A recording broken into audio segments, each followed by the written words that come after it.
Hi, friends. Host Eric here. Also talking with famous people. And I was reflecting while I was pooping a little while ago, because yes, I pooped before the stream today. You know what, Eric? Just don't start streaming and then immediately have to go poop. Just go poop now and then start streaming. And I did. And it worked out fine. Turned out it worked out just fine. It's not required that I poop after I start streaming. Anyway, as I was reflecting on the toilet, music really saves everything in the world for me. It's like it's the one thing that never lets me down. I mean, sometimes it lets me down to play it. Like sometimes I'm not feeling it, right? But whatever mood I'm in, there's always a music that's appropriate. Whatever mood I'm in, there's always a music that's the solution, potentially. And where I transitioned from that notion was to the idea that as I'm trying to figure out exactly what I need to the minimum I need to know before I make the video asking Evelyn to help me figure out the rest, basically. It strikes me that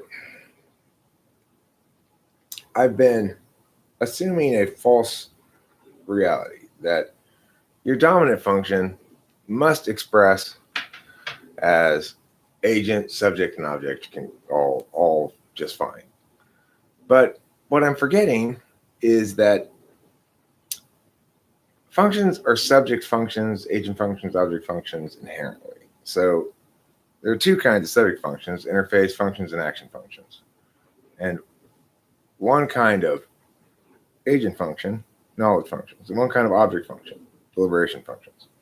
So because I go subject, object, subject, it means basically I defer my agency away from extroverted intuition at all times towards the fourth and fifth slot functions. And the reason I think music saves everything is because it's the perfect combination of the two kinds of knowledge that comprise my agency that I'm always needing more of, because I am subject, object, subject. Like somebody like Rachel, she's agent, subject, object, then subject again. ENTP would be object, subject, agent. Well, this is the thing I'm working on in my head right now to make a video for Evelyn to help me finish figuring out the rest of it. I'm so close, dude. I really am really close to having all the mechanics down. But it's like, okay, so the complication then is figuring out the permutations of the absolute and instrumental values and how that links with that. So I'm a subject. Object, yeah, I know I need it on paper too, but if I don't feel like I'm ready to put it on paper until I talk it all out, just because I'm in E first, it's like I got to talk it out first, then I know what to put on paper. Sometimes I can paper it out. I mean, I could write it out and hammer it out on paper, but it seems like a more laborious brute force way.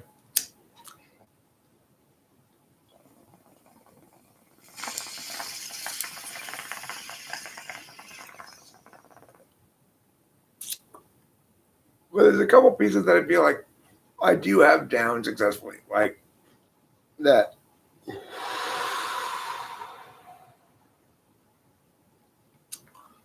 That the reason I get along so much worse with, say, okay, like I'm FI polar, so you'd think that I'd have the most problem with FI DOMs, but I don't. Why? Well, because FI is actually an absolute value for me, and so is FE. And the same thing is true for FI DOMs. In contrast, FI tool, they have FI and FE as instrumental values. and they have the ends as instrumental values as well. So that's what causes like an ESFP to really be my trigger type, is the fact that our instrumental and absolute values are reversed. It's tempting to go like, well, the ESFP is using too much FI, Eric, and you don't like FI. That's actually not the case. The problem is I do like FI, but I treat it as an absolute value, not a way to do things. So if you're using FI as a way to do things rather than the destination, then in my opinion, you're using it all wrong. So the idea of being able to think about types as in terms of their subject object agent stack as well, given that there's two subjects, is an interesting notion. So like ISTP, Gen X, you'd be object, subject, agent, subject.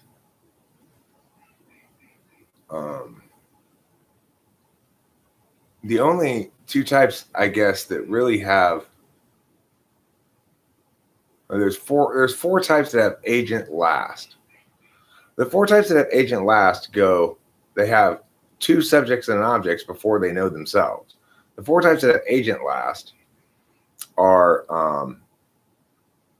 ENFP, ENTP, ESFP, and ESTP. So of those four types, two of them have agent last, but are going to seem much more knowledgeable than the other two. Because even though ESTP and ENTP have agent last, we validate universally.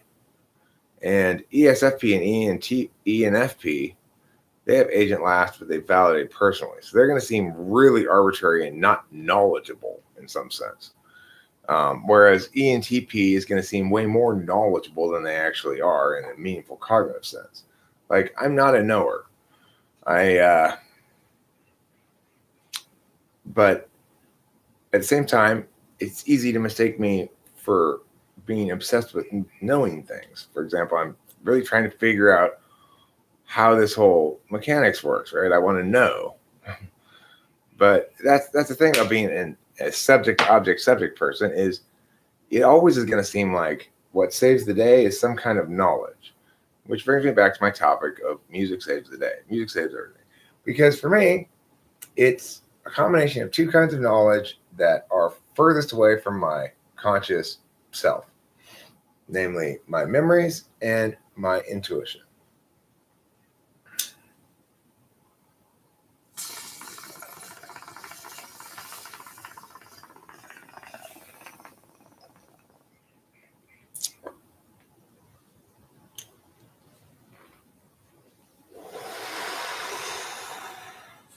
So then the other significant factor is that we're not the only agent subjects in the world, right? Other people are too. So if I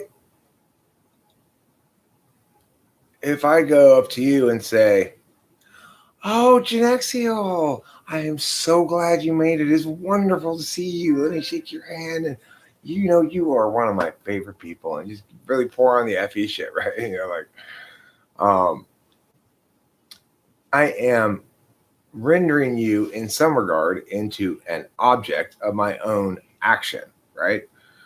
But it's an interface function that I'm using in some regard. So it's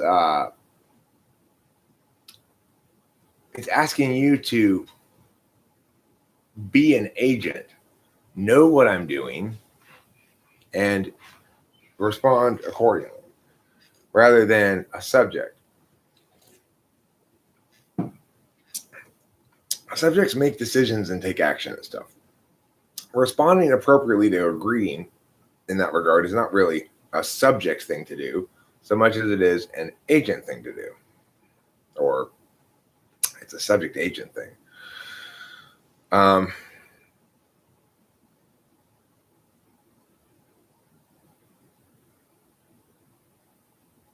Yeah, I know. I need to lay it out.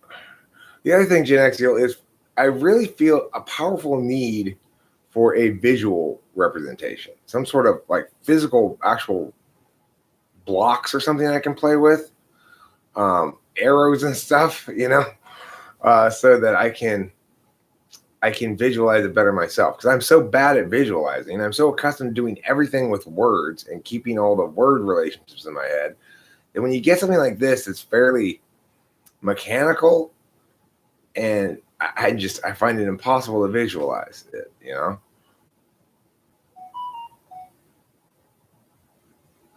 I know. I get it, Gen X. Like, I mean, the thing is,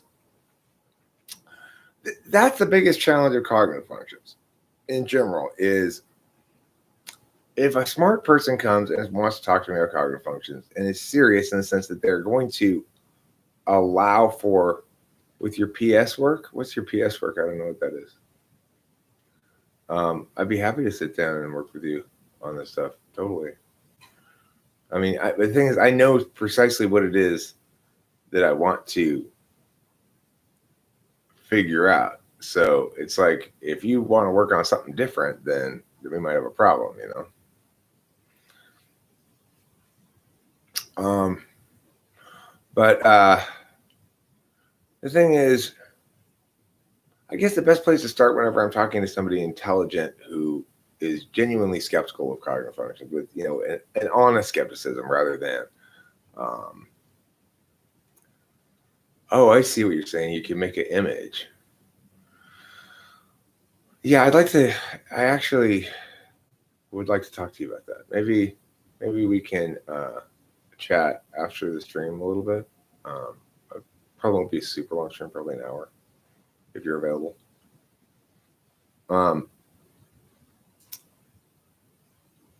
Because I've always said I need an INTP to help me with this, but of course you're used to being underestimated as an ISTP, so that's no surprise to you. I'm sure that once again someone's underestimated the ISTP.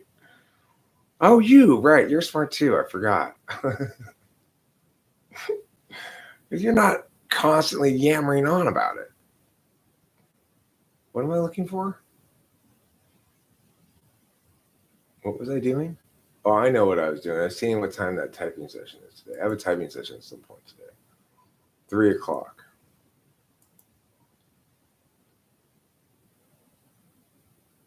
Okay, Evelyn. I will.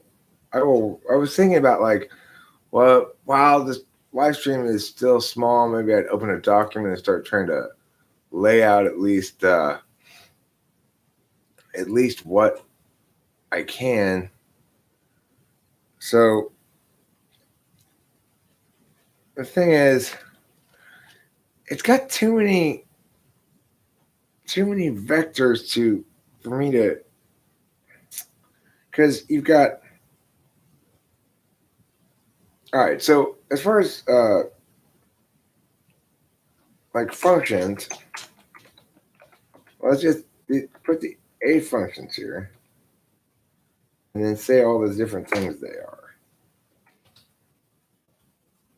Mm-hmm. Um, uh-huh. Uh-uh. Mm-mm. That's fine. Okay. So,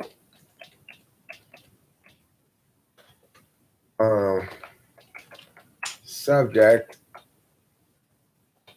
static systems, put info on both M fields.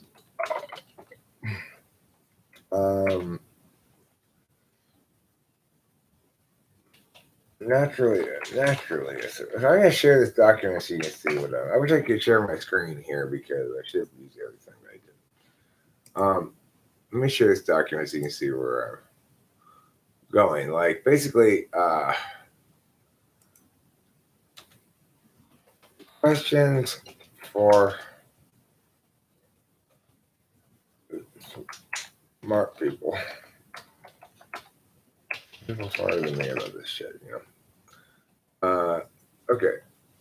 I'll call it questions for smart people, and I will share the link with you here. Now, of course, before I can even ask questions, I have to lay out all the things that I have in front of me so I know what questions to ask, you know? All right, so,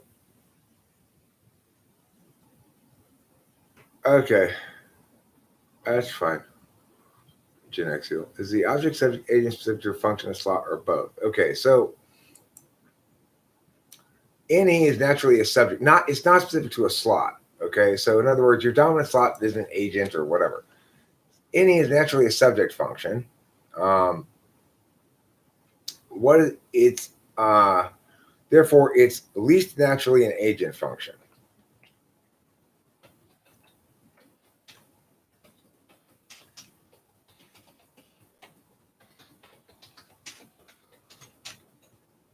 So I would say that, you know, perhaps it's not ever an agent function. It puts information on both M fields, and it turns to. This is for ENTP anyway. It turns to the 4-5. This is if it's in the dominant slot. Turns to 4-5 for agency. Turns to fourth and fifth, SI and NI, for all its agent business. But then the thing is, we can treat any as an object. As an object.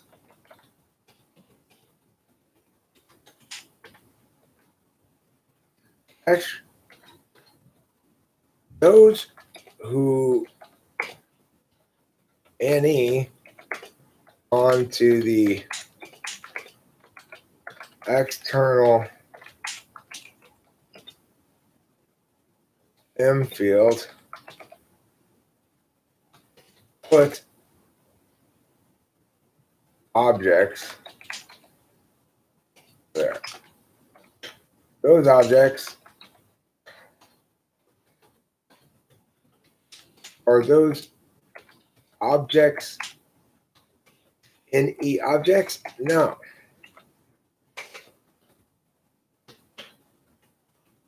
We can apply any NI awareness of distinction, differentiation to know how different, how novel a given instance of someone else's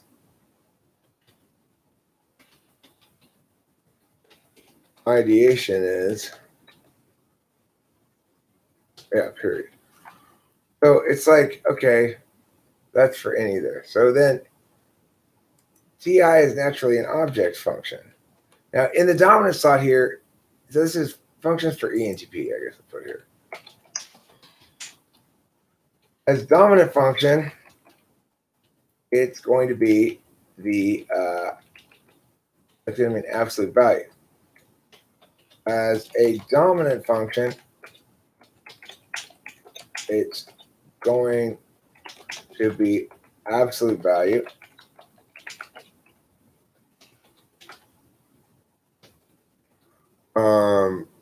Which means what? Well, it means novelty, producing novel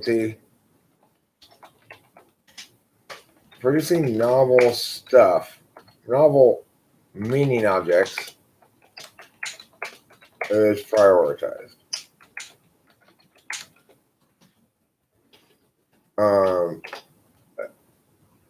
Now, how does this play out with objects produced by others as any. Others is any. Is it like hatery? Countervalued? No, not hatchery. Hatery. Hatery? Countervalued? Just sort of business-like? Okay.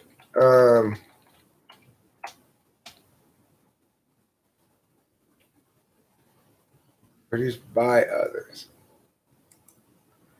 So then TI here is as a tool function. It's going to be, it's instrumental. Why if it's going to be? It's instrumental. So,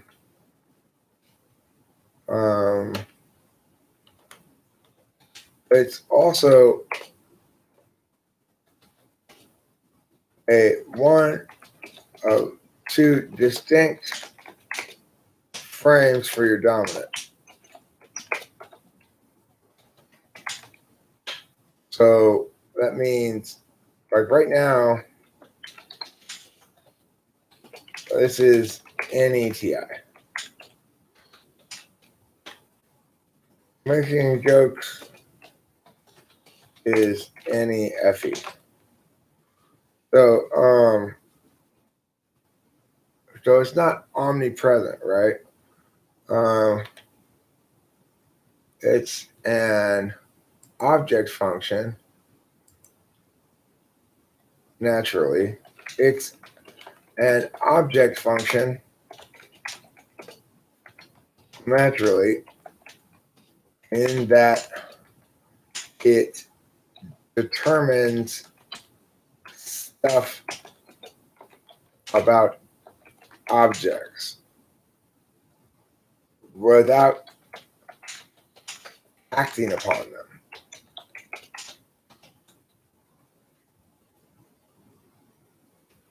And without knowing them.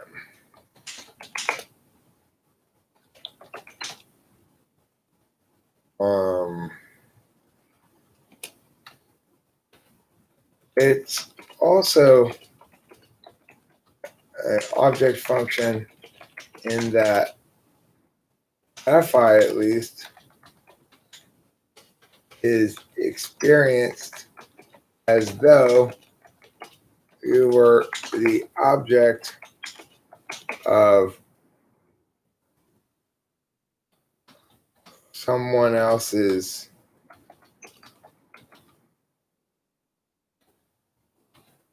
or something else's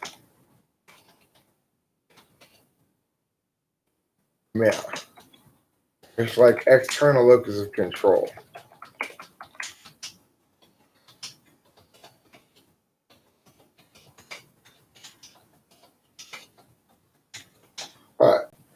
So like these are the things that, and this is a terrible live stream, but this is what I had to do in order to actually make the video that I want to make for Evelyn, which is I had to work on it in front of people, or else I just didn't feel like it was just rolling in my head too much. So, and obviously it's a deliberation function.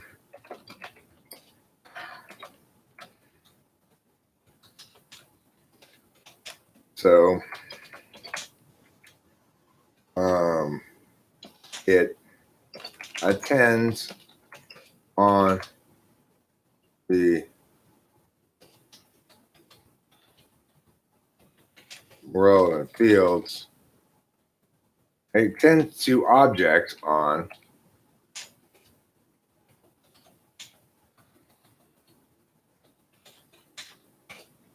namely external M and internal M.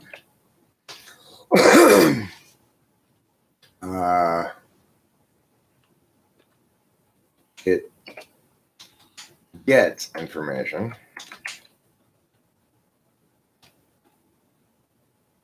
It's a get function.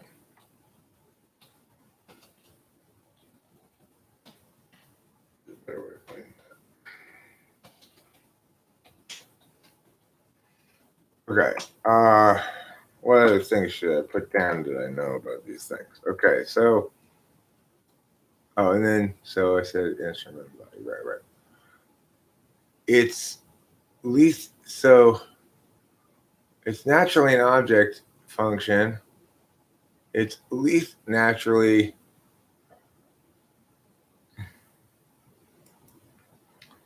I'll put this here. It's least naturally a dynamic subject function.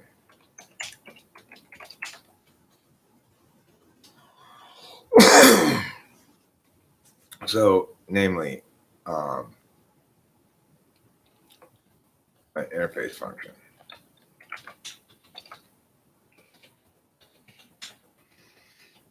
And of course, it's always paired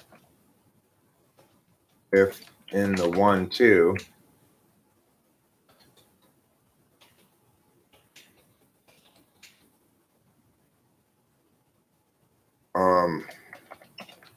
with a static subject function action.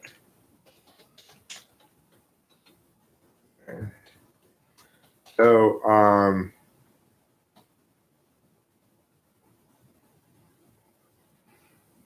Fe then, this is as tertiary, it's absolute.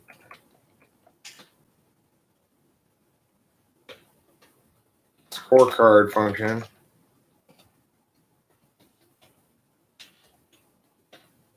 Selfish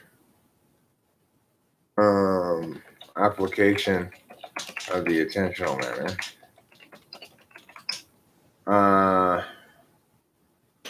Let's see what else do I want to put there about that. So it's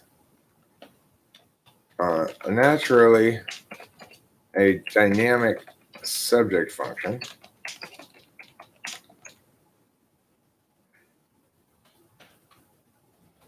Selfishness stems from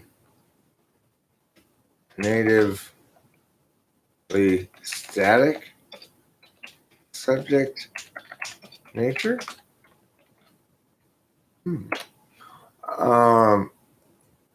Actually, a dynamic subject function. It's least naturally a deliberation function, an object. Object function. And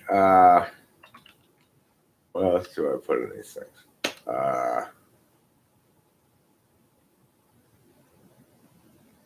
When treated as an object,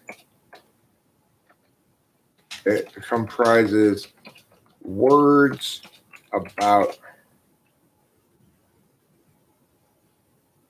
people's motivations,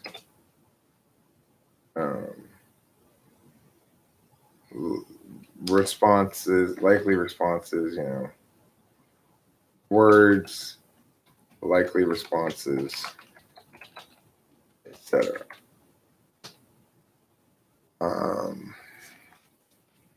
When experienced in real time,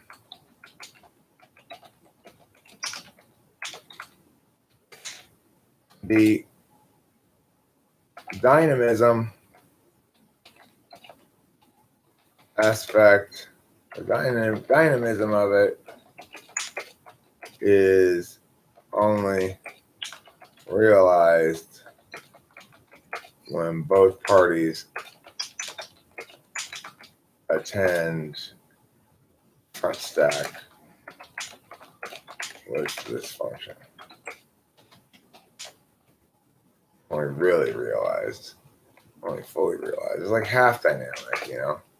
One half the party is doing it.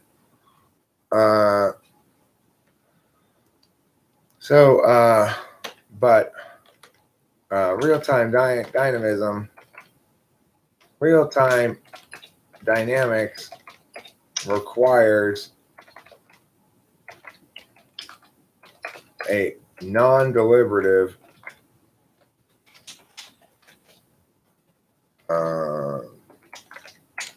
agential complement.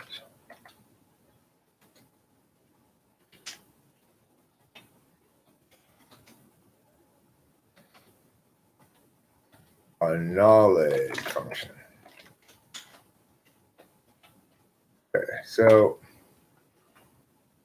what else should I put about that? Absolute value, and then it's so this is a subject function. So as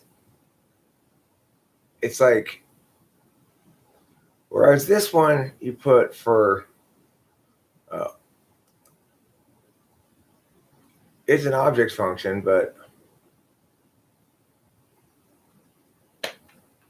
when treated as a subject function,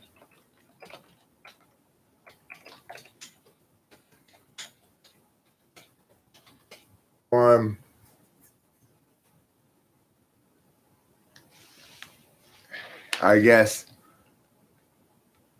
makes TI appeals to resolve matters in dispute with other parties.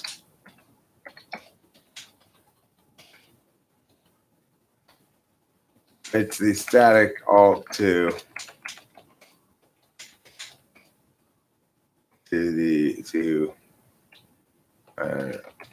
FE or TE approach.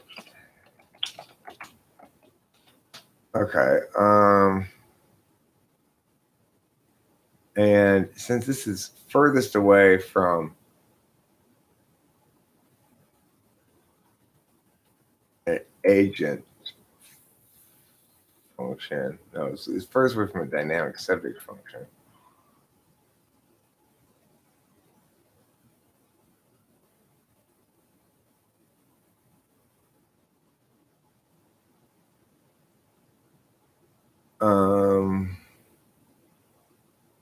I guess this would be more like, there's question marks here. Or is this better understood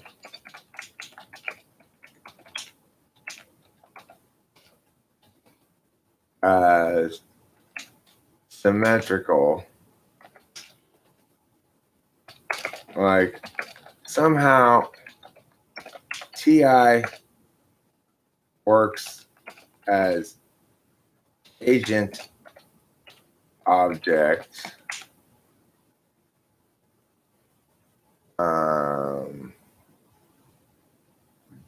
but not subject. Yeah. I mean, like, you see where it happens? You see what happens? You see what happens. This is why. So I now I'm like, yeah.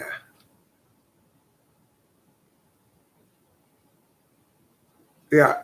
Well, this is actually what's much more important, Sky Gear, than convincing idiots of things is getting smart people like you and Evelyn and Gen Xeal and stuff who have TI higher than me to help me. You know, that's way more important. It's like why I spend any of my time dispatching with idiots is beyond me, frankly. It's just I can't help it. I get triggered by being accused of something or whatever, and then I just have to defend myself. But it's such a waste of time. Anytime somebody wants to come here and make sort of broad frame critiques, it's just like, okay, get the fuck out.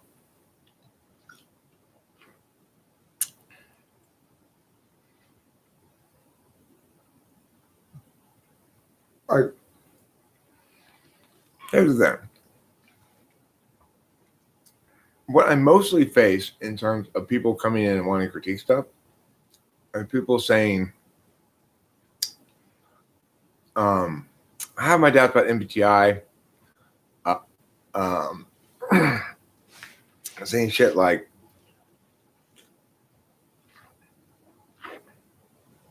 introversion and extroversion are a spectrum. You can't put people clearly in one box or another. Saying shit like that, right? Well, I mean, I will I'll make you editors then.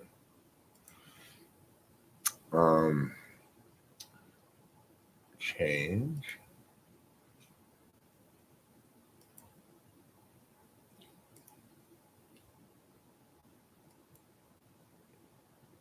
Okay. Make a copy.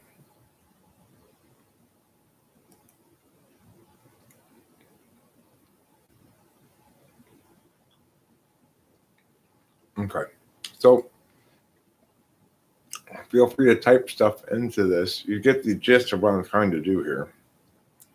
I'm trying to sort of lay out all of the stuff so that I can see which pieces fit together, which other pieces better or something. I'm not sure even what I'm trying to accomplish at this moment, frankly. I just know that there's something there that is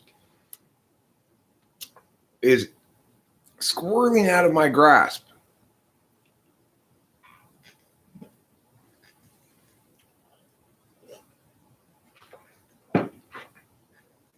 Thanks, Fancy Deluxe. That's a really swell thing to say. My inability to perceive my own ontological value.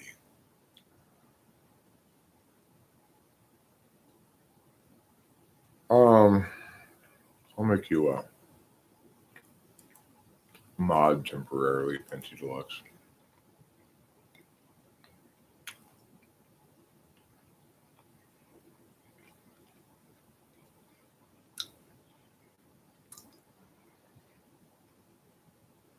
I mean, the thing is, you generally find Alpha Quadra sensors to be intuitive about social stuff. SFP Quadra, whatever quadra that is. I never remember Gamma versus Delta. I never remember which one's which. Which is ESFPs and NTJs? Is that Gamma or Delta?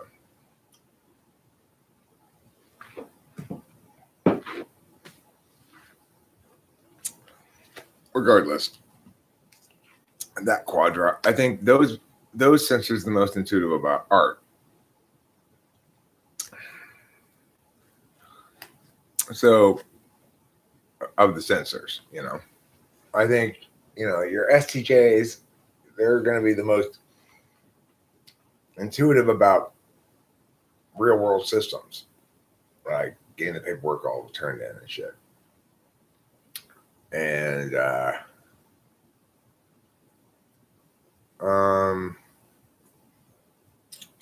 what's the other kind of sensors? Oh, beta quadra sensors. Well, they're the most intuitive about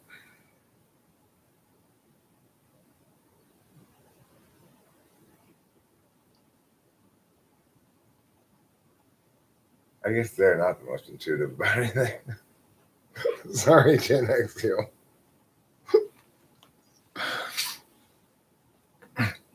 They get along. They get along well with. They're thinkers. I guess they're the most intuitive about logic of the sensors. That's the thing you'd say. No, what I'm saying is among the sensors, Mia sensors are the most intuitive sensors about Mia. Okay, this is what I'm saying. Alpha Quadra sensors are the most intuitive sensors about social stuff. Beta Quadra sensors are the most intuitive sensors about logical stuff. Gamma Quadra sensors are the most intuitive sensors about art stuff. And Delta Quadra sensors are the most intuitive sensors about real world stuff.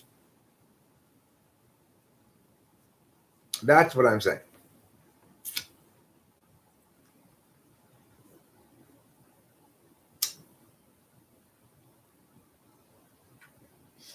Well, you could say that STPs are extremely intuitive about bullshit, right? They have an immediate intuitive grasp of bullshit in the vicinity. Is that bullshit I smell somewhere within 7-mile radius of me?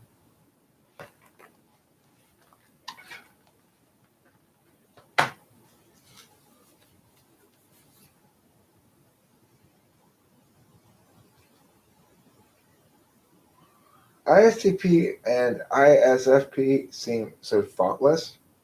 I mean, the thing is, I gotta tell you, talk about context meaning everything. If I didn't know any better or didn't know anything about cognitive functions or whatever, I would swear that this ISTP that I worked with this one time was the dumbest student I'd ever worked with. Because why? I was being brought in to coach him how to be charming in an interview. So when that's what you're trying to teach an ISTP, they really are the dumbest people in the world. Because being charming in an interview means having FE higher than 4th slot and having extroverted intuition to come up with some clever quips and stuff. And hey, I'm here, I'm quirky, I'm fun. Right? So when I was asked to come in and coach, well, I have a variety of those things. But you get, it's not what you want is a quick reference guide. I've got multiple of them is the problem. If I had one quick reference guide that was really the definitive quick reference guide, that'd be better. Instead, I've got a number of quick reference guides all compiled into exciting tables and words, but many of them are dated. My more recent quick reference guide I will link to here. I'm not sure how much of all that information it has, but I do have the typology quick reference guide right here.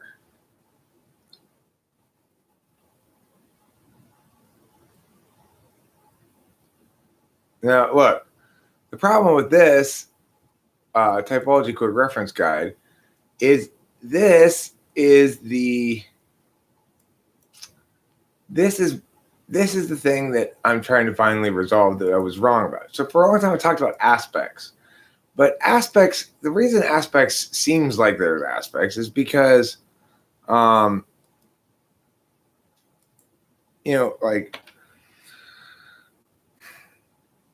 because I can treat SI, I can experience SI in real time as a knowledge function. But I can also utilize it across time. But of course, that may be simply because we're talking about agent functions. And that may be the distinction between an agent function and something else. These are the sort of things I'm trying to work out right now. And there's too many pieces, and my TI is failing. It's like my TI SI is failing. It really is what it is. It's not really my TI, it's my SI that's failing. I can't keep all the pieces in my head enough to do the TI on it. I need to have it in front of me. My TI is not in charge. It's a tool, It's a powerful tool, but it's still a tool. And this task seems to be asking me to put TI or SI in charge, or a combination of the two. Because my RAM is not good enough. It's like I can't keep enough. I can't run this program in my head.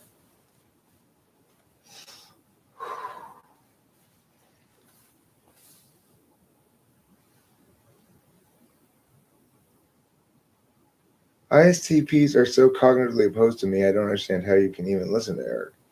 Well, yes, they are very cognitively opposed to you, because the difference is the reason they can listen to me he'll only listen to me as long as I continue to be robust in my thinking.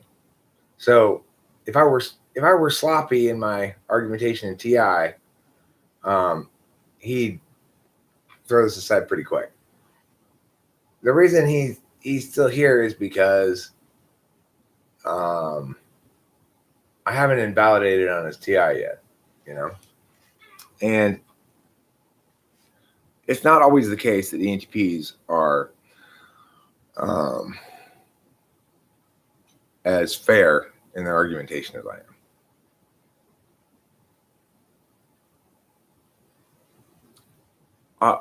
I don't care that they don't care how I got to my answers, because I don't need that help, right? I don't need help with more NE.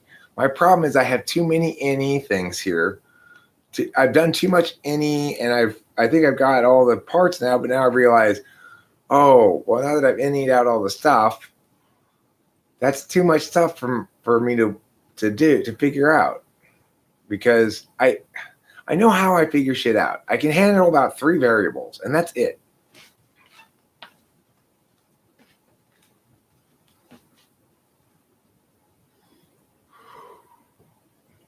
Beyond that, I just go, yeah.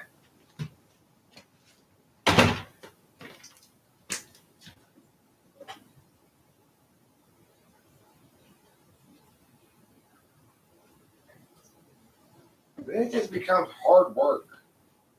And who likes hard work? Nobody. Except for the Hard Workers Association of America, they like hard work.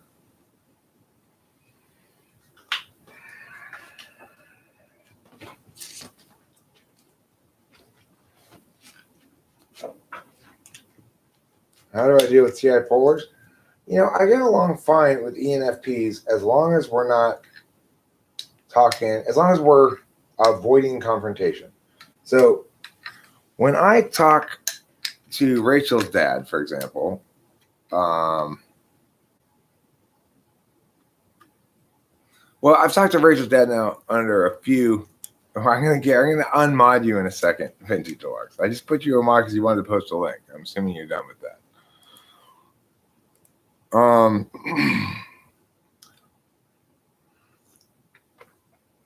And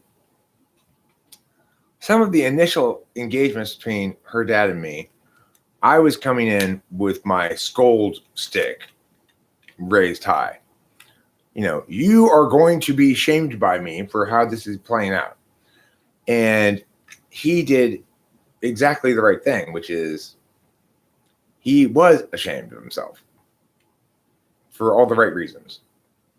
And I was like, oh, okay, cool. We don't have any problem. They have to do something wrong. If you want to make them feel guilty about something that they've done, if you want to guilt them into doing something, that's potentially easier to do. You just have to basically say, you owe me one. If they do, they'll be like, yeah, okay, all right, I'm there. Because we don't like to be beholden. So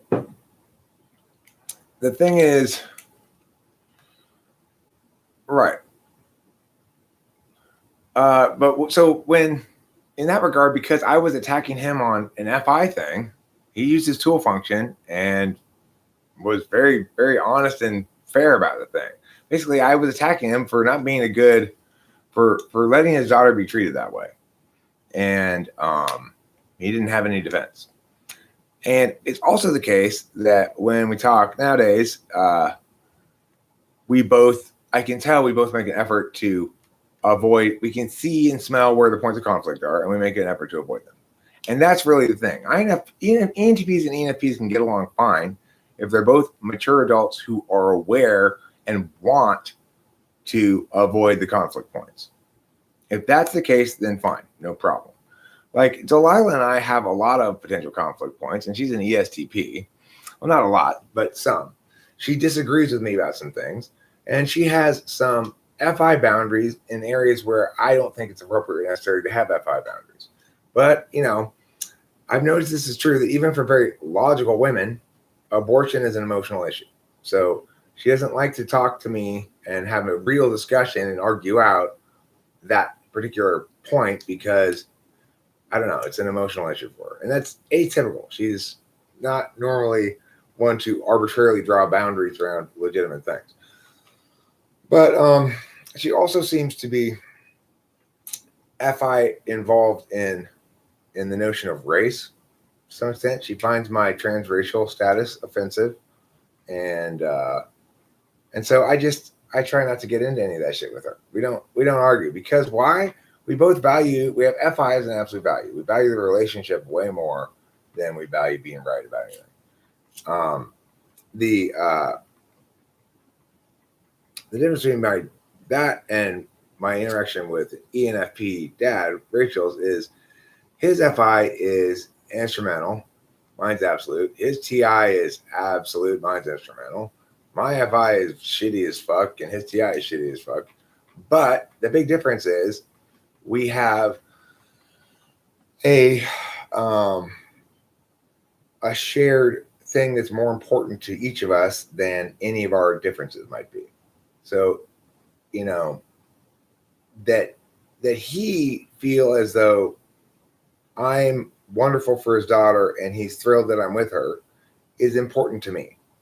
And for him to know that his daughter's well taken care of and stuff is important to him. And so, ultimately, I believe that he's fully on Rachel's side.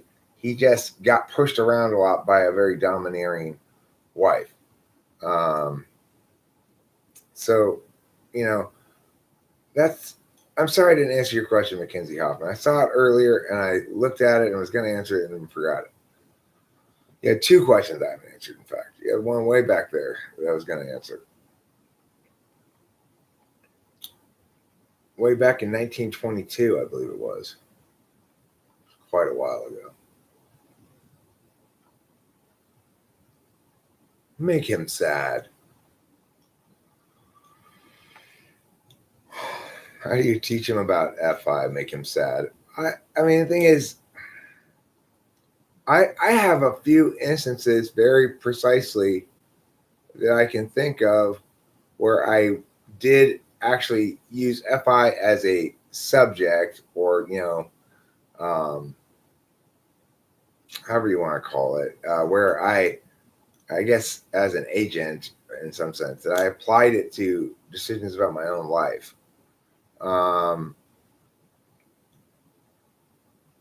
And they're distinct because they're so slow. Processing stuff in FI, I think for everybody, I don't think it's just FI polar. I just think it's very slow to process, to feel your way through something.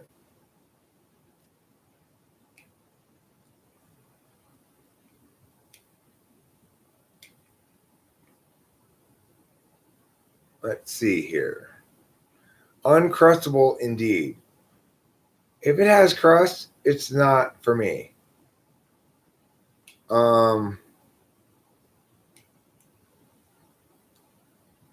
Let's see. Scrolling down. My whole life, I've been yelling at ads in the TV. Well, hopefully they've been listening.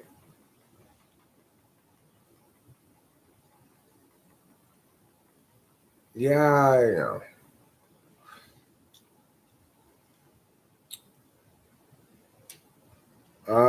My dad is ENTP and is very fair. Yeah, I think we get that way when we're older, right? I don't think I was always fair. There was a period in my life when I wanted to be something like a warrior, a life warrior, where I went through wanting to kick ass and take names. There was a period of my life when I was like that, and during that period of my life, I wasn't necessarily very fair. My goal was to make sure I won all the fights, and I'd let the job sort of dictate to me what the goal was. This is when I was director of Kudos. I was kind of not as good a person as I am now. You can apply TI logic to FI morals, right? Is it possible TI logically to think through concepts related to morality? Well, Mackenzie Hoffman, this is a question I want to answer. I don't know if you heard my story about Corey, but yesterday, probably not. But yesterday, at some point, I was live streaming, and I talked about how I had watched a video called French Horn. It was from a long time ago, like the year 2002, maybe, where Corey and I were just riffing off each other, joking around, playing the role of characters, sort of improvising a skit or whatever. And I listened to the whole thing, and I enjoyed it. I was really caught up in the moment of listening to it, just sort of as a media object. And then when it ended, I felt this emotion inside of me, like sadness, emptiness, loss, and it made me realize, oh, I really, I'm really sad that Corey and I still aren't friends again, really. So the question is, can you TI through your FI stuff? Well, in the car, then I had a very long, slow drive of silence, just sort of trying to process what was going on there. I knew I was experiencing something that was discomforting, and I didn't know exactly what to do about it. That's your polar, right? So, but I used FI to figure it out, and the answer was this: that the last time Corey and I had hung out, he had indicated something along the lines of, "Sounds like you really want this, Eric." Because I had said, like, "Hey, I want to hang out with you again. I want to be done with this, whatever is between us." And I realized in the car that in some sense this means he's positioning it as, I'm open, but you're the supplicant. And what I realized in the car was I was fine with that, and my relationship with him was much more important, and that didn't really matter anyway. Those things aren't TI justifications. Those are FI justifications. And FI is not a morality-based thing. Now, it may be the case that there is something more moral about me reconciling with my friend than about failing to do so. But there's nothing immoral about me failing to do so. That's where actual morality is articulated in a meaningful sense, is on the TI negative side of the morality thing. FI might have a good, strong link to the positive side of morality, what you should do, but it tells us very little meaningful about what you should not do. And we know that because anytime you felt angry enough to want to punch somebody in the face, you know that your emotions are not giving you a good moral guidance there, right?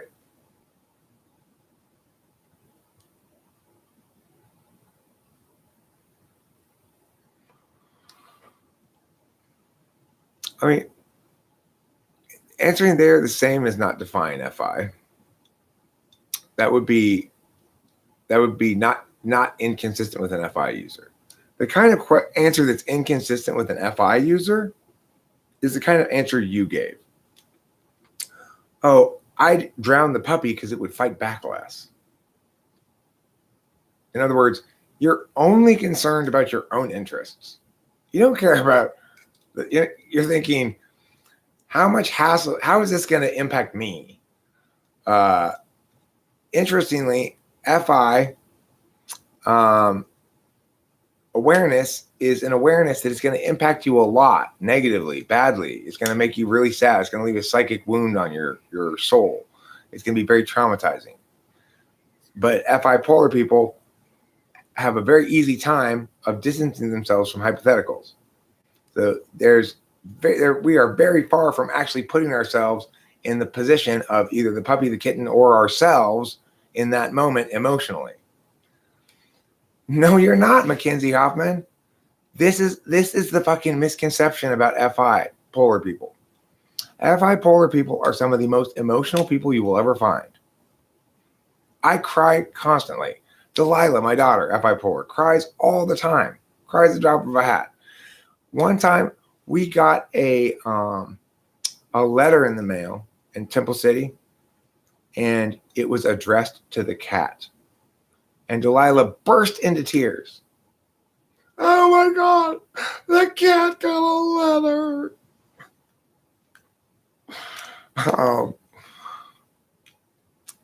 The thing is, being FI polar means being emotionally childlike. We have simple emotions. Our feelings are easy to get hurt but we're good at cordoning off vulnerability areas. So it's not likely to happen very often that our feelings get hurt. But when they do get hurt, it's because it might be the tiniest thing. It's just the wrong person said something to us or whatever. About ESTPs, I've heard it said, maybe it was me who said it. I don't remember if it was me who said it or not, but that the ESTP walks through life with what seems to me very visible, a very visible contradictory affect that both like extreme Chadley handle, like I'm the shit, and concurrently obvious, clear, open vulnerability. It's weird with ESTPs. They're they're the puppy dog types at the end of the day that everybody's intimidated by them, but they're puppy dogs. Same thing with me, right? A lot of people find me intimidating, which I find weird, but I'm a puppy dog for sure.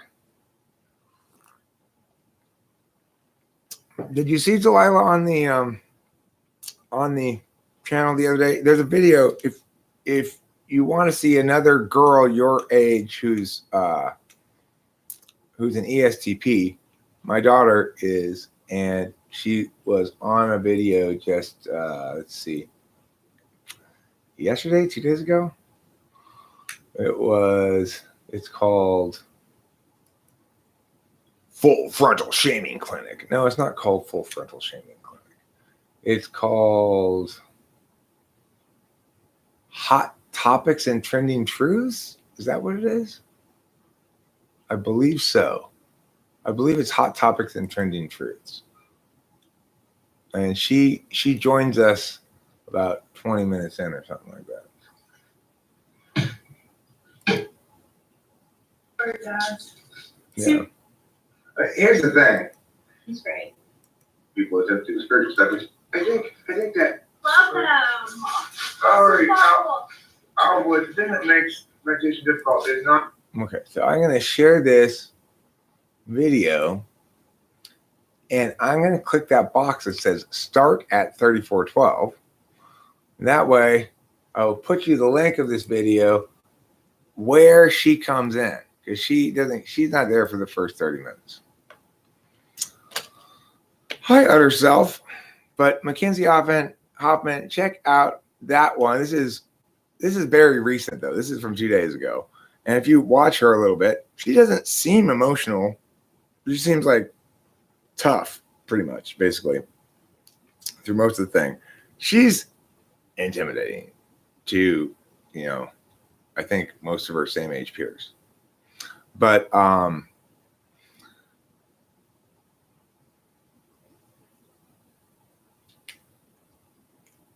is there a distinction between the different absolute value functions besides skill? So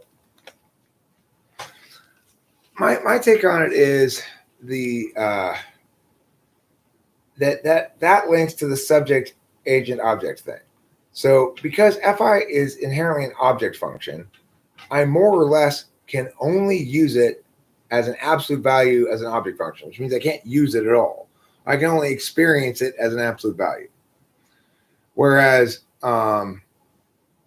with extroverted intuition as an absolute value, I can both experience it in terms of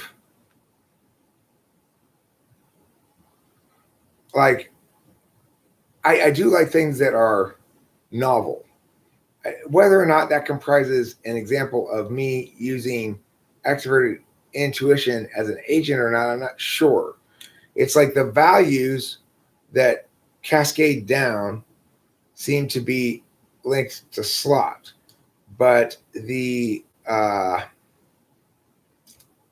perhaps the agent subject object thing is more linked into to the function itself. My current inclination is that the dominant function for me works as a subject or as an object, but not as an agent. And so then my 7th slot works only as an object. My 6th slot works more or less only as a subject. My 5th slot works more or less as agent object. Same as the dominant, but it's a lot less agential because it's like it acts like an agent function that I do know with my NI whether something's good or not, for example. But I'm not likely to try to be who I am by doing that. So I mean, the thing is, this is the details I need figured out, because this is what I don't know. That's why I'm reaching out to everybody with TI to help me. I argued with a TI polar embodiment of morality person on Reddit until he said, "That's a lot of text I won't read, lol. I feel very accomplished." Yeah, TI polar. What we need to do is we need to have a quick link to a short video that says, "So you just found out your TI polar. Chances are, maybe I'll make this, right? So you can link it to people. I'll make a video right now. It begins after I'm done with the stream. It begins with, if you've clicked this link, chances are you're TI polar. Somebody has linked you to this video because you've made one or more of the following arguments." And then I list some arguments and go, none of these arguments are actual reasons for things. And the reason you think they are is because you are blind to the aspect of attention known as logical thinking. I'll do a little bit of an explanation for it. So, but I'll say, like, I'm not going to do a whole lot of an explanation here, because you're going to respond by saying, "You don't know me. You can't put me in a box, and people aren't like that, and they can't be defined like that, and you're obsessed with your words and so forth." So I'm not going to bother explaining it to you. But what I will say is the takeaway here is whoever linked you this is almost certainly right, and you were almost certainly wrong about whatever you're talking about.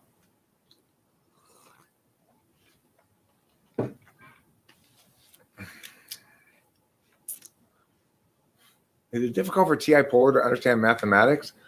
Not necessarily. Right.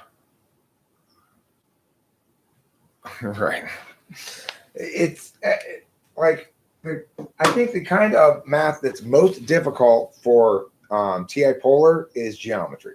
Anything that requires proofs is going to be a lot of challenge for a TI polar person, because proofs is working with extroverted intuition plus conditional reasoning to generate definitiveness on, to generate an instance of something that's relatively absolute. Given definitions, this is definitely the case. Oh, where have my cigarettes gone? They're right there in front of me, with their little big poo and their big little poo.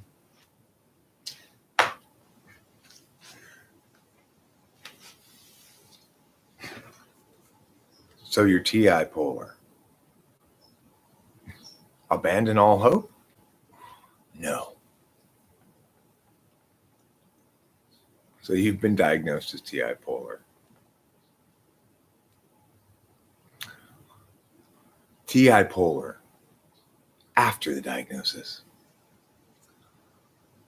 Look, from what we can tell, for 90% of the population, being diagnosed TI polar would be a pretty tragic occasion.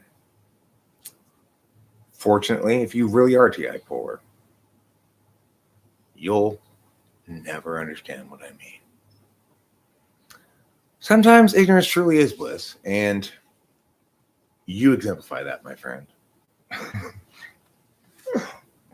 Trig would be hard too. I don't know. I stopped trying in school when I got to Trig because I had already gotten a college acceptance. And so once I got my, yeah, you are correct. Just not in the traditional sense of the word. You're correct about, your passion. You're almost certainly correct about your powerful belief in semen retention. That's sure to be a smart idea. That's sure to prove itself out over time.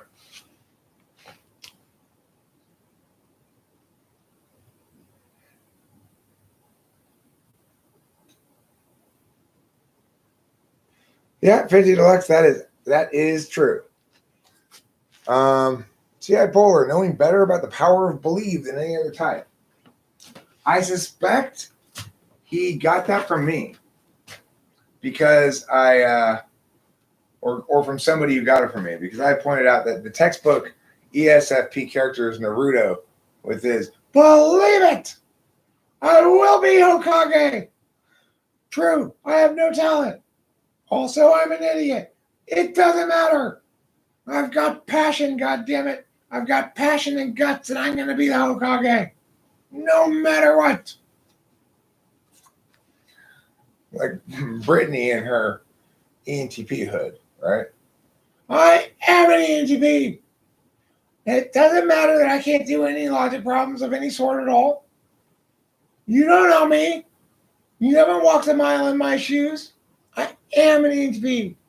I'm smart, logical, and creative. I just don't ever say anything smart, adjudicate anything with logic, or create anything good. Doesn't matter, fortunately. Doesn't matter at all. Because I'm Brittany, damn it. And that means I'm an ENTP. Until I finally say after years, okay, Brittany, fine, you're an ENTP. She goes, oh, I'm an INTP now. Are you kidding me? Are you fucking serious? You proved to me something I didn't think. ESFPs are always changing their mind about everything, whatever. Today, she's an ENTP, tomorrow. Now, she persisted on this ENTP trip for years until I finally conceded and gave in to her. And the reason that I was feeling compassionate because I thought, look, she's got some sort of mental illness, and being with Rachel and experiencing this whole crazy meltdown shit last year made me include mental illness in my own ontology. Like now I treat it very differently, have different attitude about everything than I ever did before.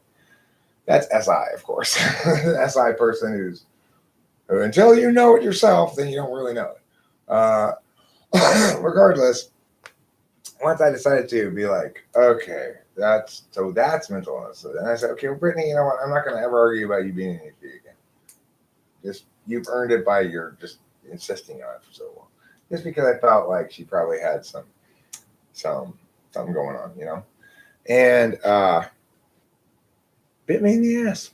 She turned right around and changed her name to female INTP. She had been female ENTP.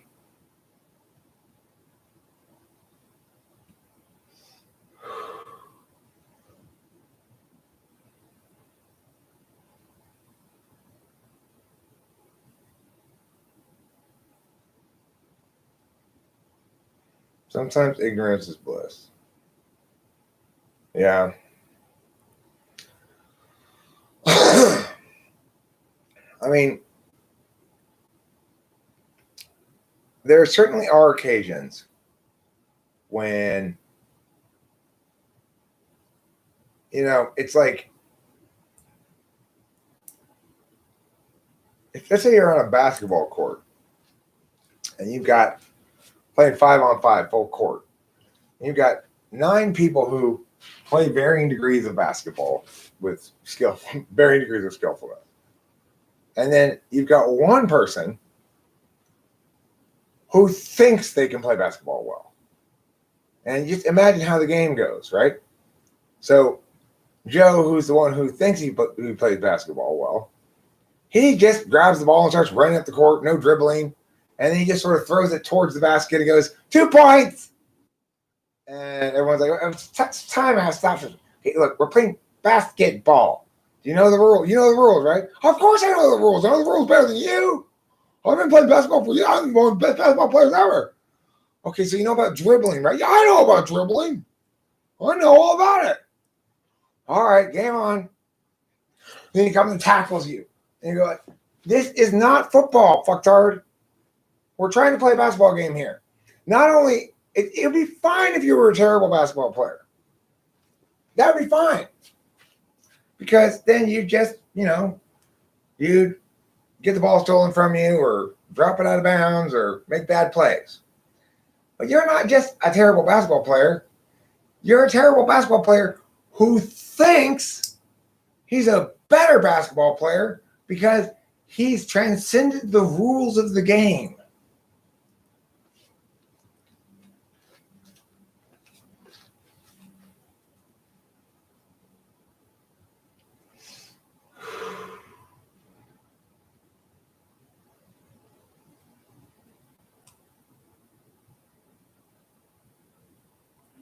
Well, yeah, when I say geometry, I'm specifically talking about proof-based geometry, which is a lot like conditional reasoning.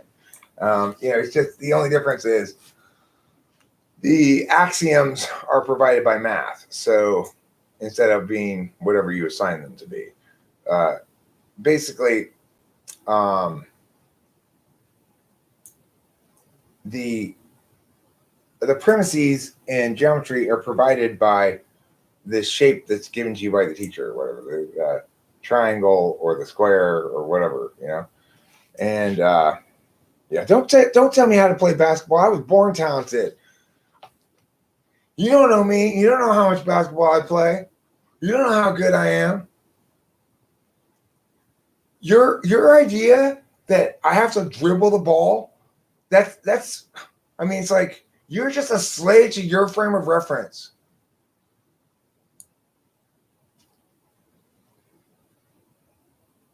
Yeah, I know I'd love it.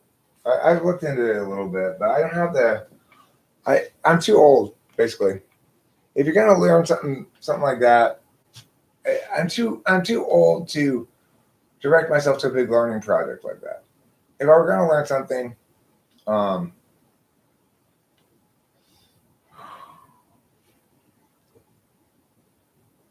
then it would be something like that, or like set theory stuff. I've looked into some number theory a little bit. I am interested in those things, but I'm just not smart enough, basically. I'm not smart enough to do the work.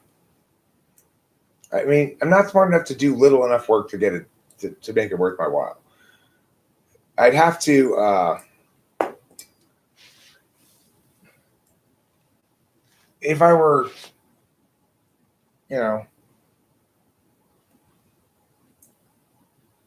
if I were a lot younger, I'd have the capacity and passion to do more work.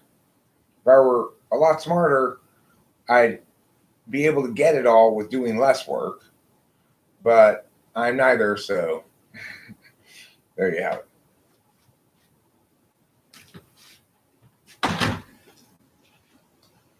There you have it.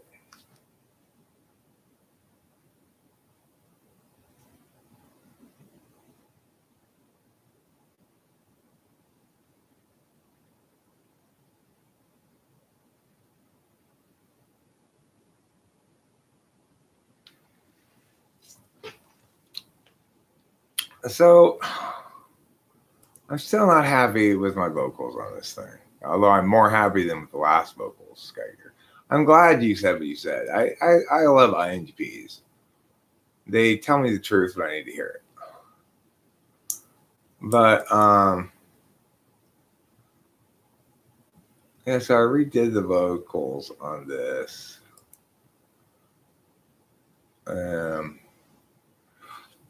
Well, let me see.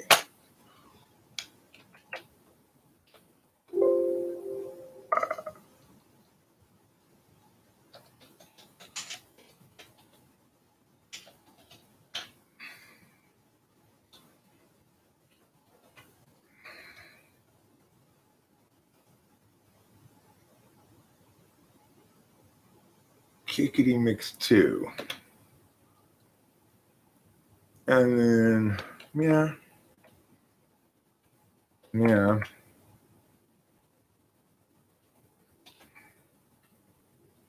Yeah. Yeah. Yeah. Yeah. All right. So, 人の死因にもいろいろある。They were once human too, free of fire like me and you, and a light within ignites infernal life, burning up, never die. Well, that problem is actually pretty obvious there now. I mixed it down. The vocals were just too loud. Let me try it this way now.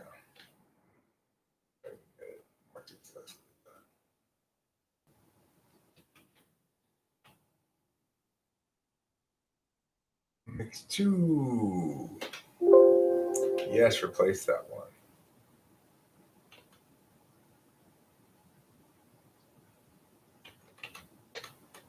Open. Mix 2.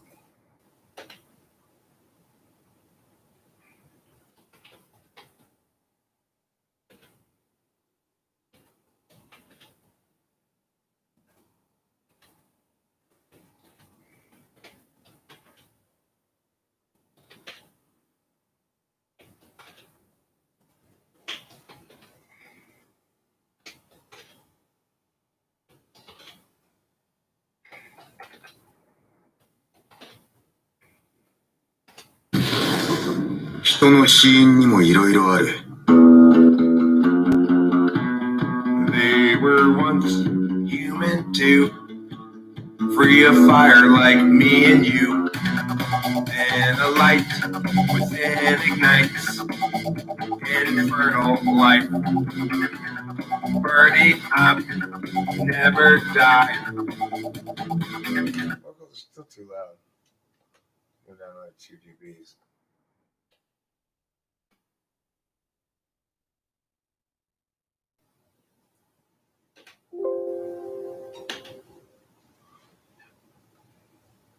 Okay, this time for real, you guys. This time for real.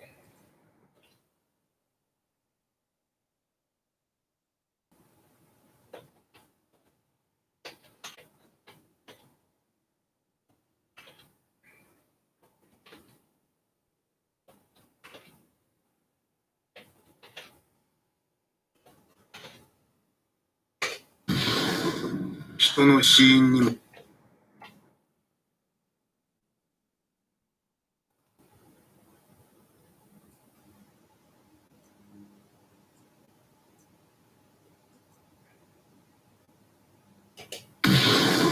人の死因にもいろいろある。They were once human too, free of fire like me and you, and a light within ignites infernal life, burning up, never die.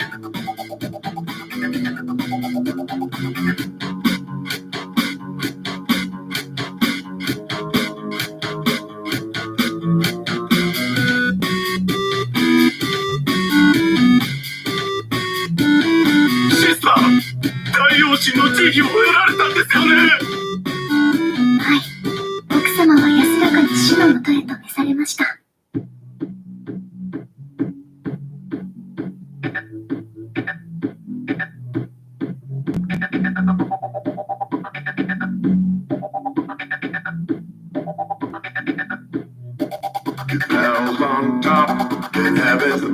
Return to the flame. Heaven's on top, hell is the bottom.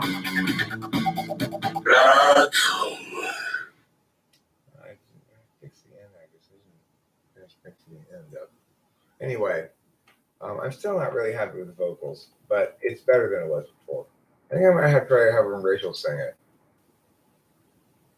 Why did this? Oh, I know why. That's not the right one. That's why. Doy. That's why. This is the right one.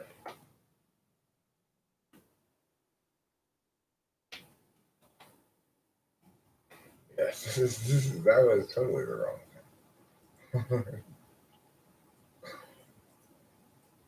I get confused because the vocals are the same, but open. Desktop makes 3.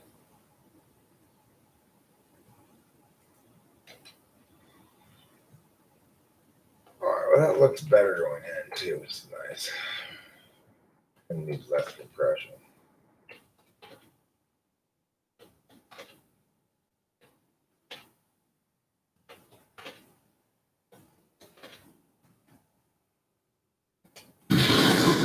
人の死因にもいろいろある。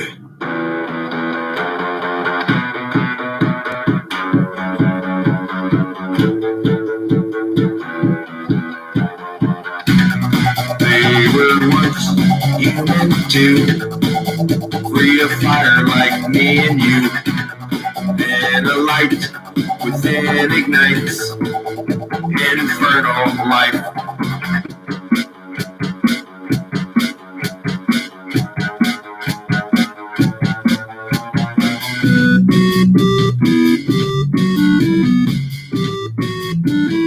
Sister, 太陽神の地位を得られたんですよね。はい、奥様は安らかに主のもとへと召されました。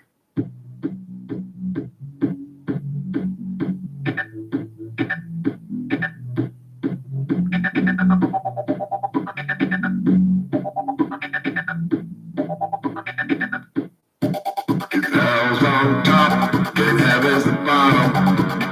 Return to the flame. Hell's on top, and heaven's the bottom. Return to the flame. Hell's on top, and heaven's the bottom. Return to the flame. Heaven's on top, and hell is the bottom.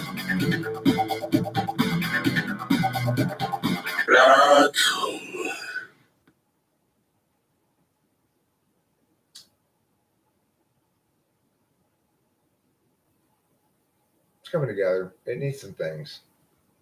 I need to do some. I need to make it better. What it boils down to. We need to mix it better. The only way out of the world of illusions is through the majesty of music. A long time ago, dimensions lived in peace until the fire dimension attacked. The fire dimension. It's like, if you're going to say, which dimension do you think is going to attack? Thank you, Sky Gear. You can't really hear very well through the speakers either. It's a lot of these things. The weird thing about music making is how clearly demonstrative it is of the synergistic quality of NI. You can take something that's got all the pieces, and until you get it mixed just right, mastered just right, etc., it just won't pop, And you have maybe one thing that's wrong in it, and it'll just make the whole thing ultimately fail to pop. But at the end of the day, music saves everything for me. It's like,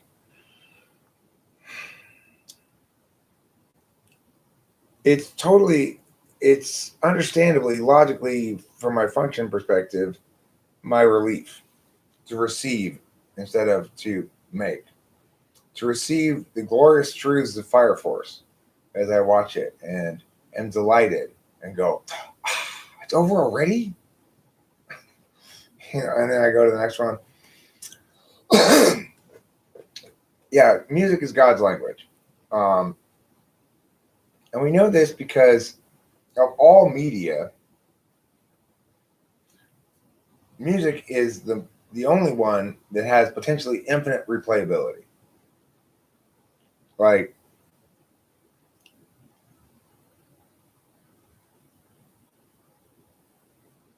no, I keep in mind your type when factoring in your advice. The thing is, I've also encountered INTPs who say things that I go like, what? What you said yesterday resonated with me clearly as correct, because it was correct. I knew there were problems with the vocals, and I have my eye ignoring problem where I go, but I want to put it up now. I want to be done with it now. I don't want to have it not be done yet. Because I know how that goes, and it might never get done.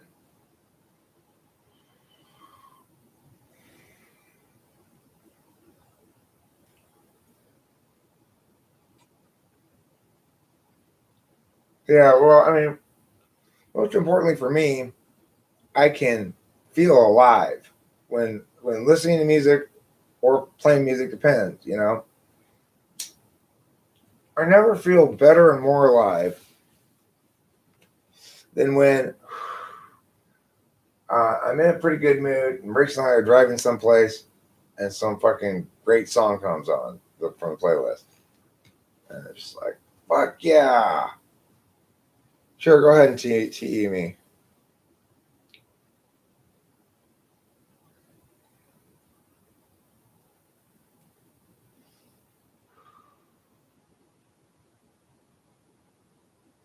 Yeah, it's you know, it's just, it's magic to me for sure.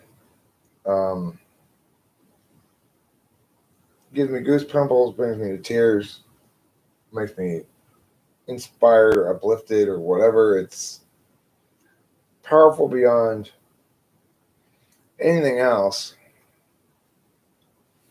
Yeah, sure.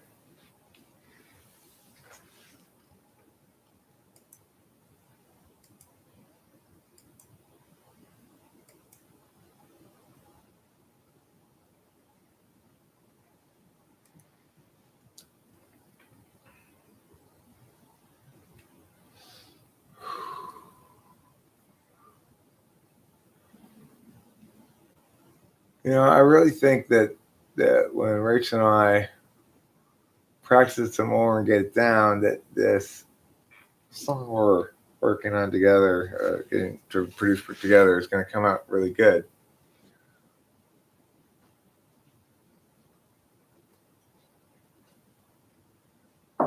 Yeah.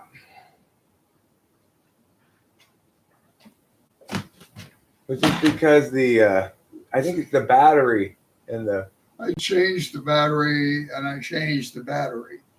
So I will change it again, but it's heating batteries. The battery lasts like a week. Oh, really? So there's something wrong with the keypad. Okay. I've noticed it's kind of like intermittently works. It doesn't. So I'm going to have to call the garage door people to come on and replace it. Okay, cool. Not really, but Thank you for this. yeah. That'll make it easier. I wonder if I can push it from in here. Will it go up? Well, it's up now. Yeah. We can just push it from in here. Okay. That's great. Thanks. You can do it from there, huh? Yeah, we can Oh. open and close it from here. Well, that's convenient. That's cool. Hi, Utter Self. Hey man, How's your beard doing today? could you repeat that? How's your beard doing? It's there, I think. It's good. Mostly attached. It's important for NTPs to remember beard maintenance is a critical part of a healthy life. Oh, yes, I agree with that. I think beard maintenance starts like many things, all the way from the bottom. For me, the most important part of beard maintenance is actually mustache maintenance. It's getting these hairs right here on the top lip so they don't go into my mouth. Yeah, same. It's the one thing that I really managed to keep up with. It's the one thing that bothers me the most. Yeah, it starts to bug, right? It's like, oh, it's so annoying. Yeah. This is, by the way, this was the first time I've seen Strauss Senior. That's not how I imagined him, but Oh. you guys look similar. I mean, I look a lot more like my mom than my dad. I look very, very much like my mom. And I have always thought I look very little like my dad, but it's like, if it turned out that I wasn't his biological child, I'd be shocked because I wouldn't have expected my mom to be a slut like that. But that would be the only reason why I would be shocked. I've never felt like, when I was a kid, I remember I used to think there was something wrong with my dad. But what I was queuing in on was he wasn't FE. Like, why isn't he alpha quadra like me and mom? Yeah. Yeah, same man. Same thing with my dad. He's an ESTJ too, and my mom is an ISFJ too. So Cool. You mentioned wanting to demonstrate some TE. Oh, yeah. What was that about? Right. It's good SI, by the way. That's some real strong SI there. Thank you. Yes. Reverb on vocals. Right. Okay. I think what you have going on there, there's a bit of a Well, it's too effective. It's too effective. It's got a little bit too much reverb on it, and then I also put some light distortion on it as well. And then when I decide also to distort the guitar, then it's too much distortion. I probably need to re-record those vocals and start over with them. But basically, what happens is I start with vocals clean, and if they sound good-ish, then I try to get them to sound better by levels, mixing it right, And then if it still sounds a little like stark, then I'll try to put a little effects on it. And then basically, if I don't start with a good enough vocal track, then it ends up like that, where I've affected it too much now because I'm trying to make it not sound bad instead of trying to have it actually be good. Right. So essentially what you're doing is, in order to sort of do less work in the beginning of like re-recording the vocals and stuff like that, you're trying to polish a turd. Right, because I don't think it's because I'm trying to do less work. I think it's an NI ignoring thing where I time and again don't really correctly assess specifically vocal recordings. Like, I'm much better at assessing whether I've got a good take of something on the guitar. And I'm not sure exactly why that is, but vocals are hard to record. They're really hard to record. Vocals are probably the hardest to record. Of all the things you can record for like music. Yeah. But yeah, in that regard, you're completely correct. It's always worth re-recording the vocals because it's the one thing we consciously pay attention to most. Right. And the thing is, I got to accept the fact that it's a much steeper curve than any other thing I might add. So in other words, It might take me 3 takes to get a decent guitar take. It might take me 30 takes to get a good vocal take. You know, it's like, I just got to come to terms with that. It requires a lot more care and attention than I have to give other things that I'm doing, and I have to afford that additional care and attention. And I'm learning, you know. Do you rehearse? Yeah, and that's one of the ways in which I'm starting to adjust is wait longer before starting to record things. But see, the problem is there's 2 kinds of recording projects. Like this Fire song is not the kind of recording project that started with a song. It just started with me fucking around with this beat making program called LMMS, you know? And then that's what ended up happening is that song, you know? So that's different because it doesn't have any vocals, right? It's like I'm making up vocals for it to kind of go over it. It's not implicit to the song in the way that vocals to a song are. When I'm recording my vocals for singing a song, my problem is I tend to think as long as it's pitch perfect, well, that's fine. But that's not fine. That's not good enough that it'd be pitch perfect. It's got to also be tonally perfect. And I don't really like the sound of my own voice very much as a singing voice. Nobody does. So, well, I mean, some people do, but only psychopaths like their own voice, I think. I mean, I like the sound of my talking voice just fine. When I listen to myself speaking, I think, oh, that sounds like a pleasant enough voice to listen to. But my singing voice, I sound like a non-singer singing.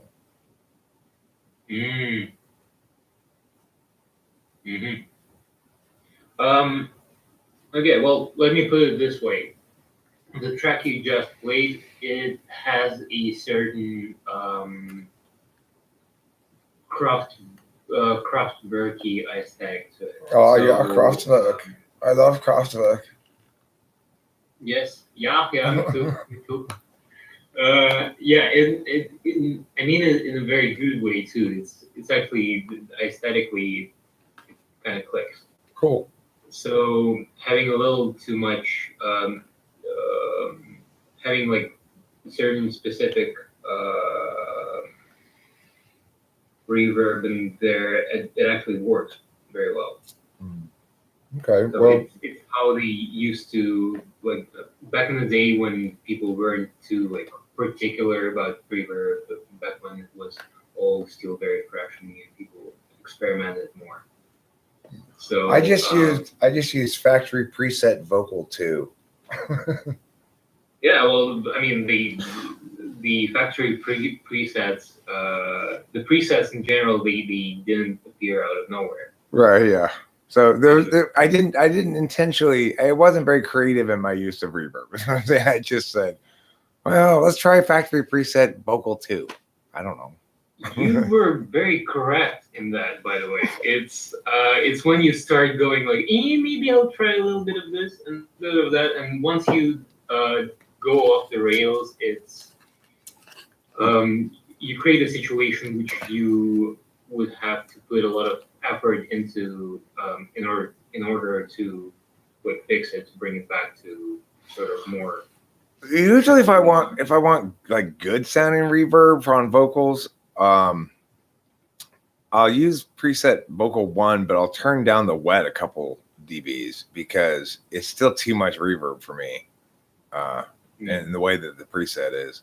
So, you know, the preset has the wet channel down 10 dB and the dry channel full, and I dropped the wet channel a couple more dBs because I don't know. Yeah, it's. You know, here's a specific problem that I actually need TE on. If you're curious about doing some demonstrative TE, which is I'm trying to figure out what drums are supposed to go underneath of the song that I'm going to record with Rachel, which is called "I'm So Sad." So I'm going to play the song on the guitar, and you go. The drums should sound like ba.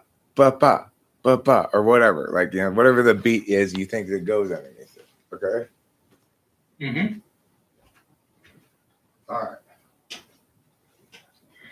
Because that's how I ended up with that other song. Is I was trying to figure out what drums we aren't going to be able to do this real time, by the way. Yeah, I know. I'm just doing it for me.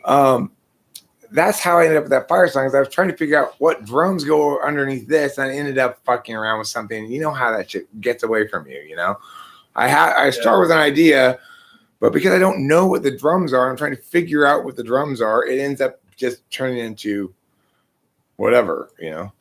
So okay, let me pull up these lyrics so I can sing this song.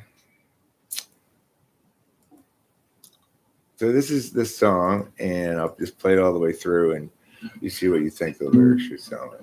I mean, the drum should sound like.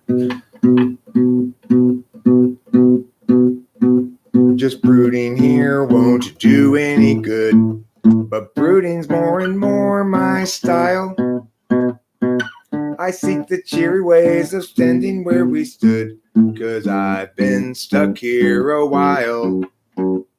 And that's despite a natural selfishness that makes it easy to have fun.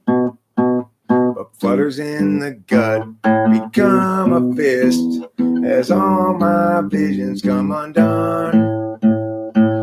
I tried to stream, distract, and dream the afternoon away, but heavy new realities bear down on every day, and for a bit I am out of it. For reasons still unsaid, but still I laid expectorate the words inside my head. It seems like everybody's so sensitive and ready to just get mad. I seek the civil ways of living like a kid, 'cause who wants to be the dad? Have we lost our sense of scope and scale, our capacity to laugh, the sense to know when not to wail, and how to tip a golden calf? I tried to stream, distract, and dream the afternoon away, but heavy new reality bear down on every day, and for a bit I am out of it. For reasons still unsaid, but still I need expectorate the words inside my head. And so I'm sad, sad for me, sad for her unhappily. What you call sorrow, I call home. The blues that sing clear down to the bone. Yeah, still I'm sad, so sad for me, sad for her unhappily. What you call sorrow, I call home. Blues that sing clear down to the bone. Yeah, still I'm sad, so sad for me, sad for her unhappily. And what you call sorrow, I call home. Blues that sing clear down to the bone. So, what do you think the drum should sound like? You have some like little beat structure changes in there, because you kind of first go the more sort of calm, concentrated part. Then it sort of then it evolves into the verse. Yeah, so basically I would go personally. I would go with percussion, maybe like a couple of combos for that initial part. It's very non-invasive, just something like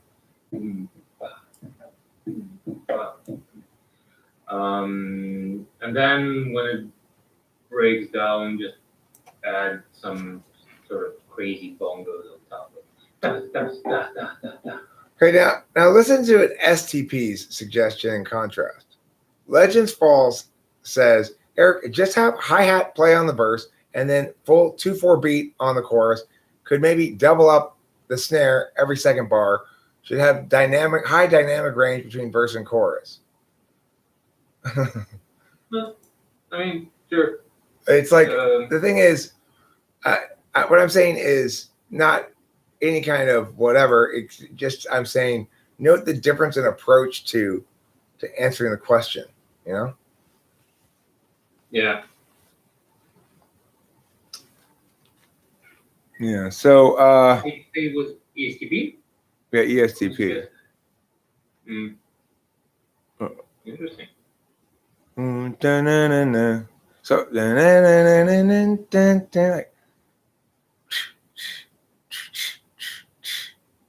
something like I'm not sure. I have You could to. also approach it from like if you're doing a drum set. This part, the part that goes like just add it. Just add the kick in the background. They're just kind of going either bop bop bop bop bop bop bop bop. And then yeah, once it breaks down, just the snare and I wouldn't go for a straight snare like every second or every second square or something.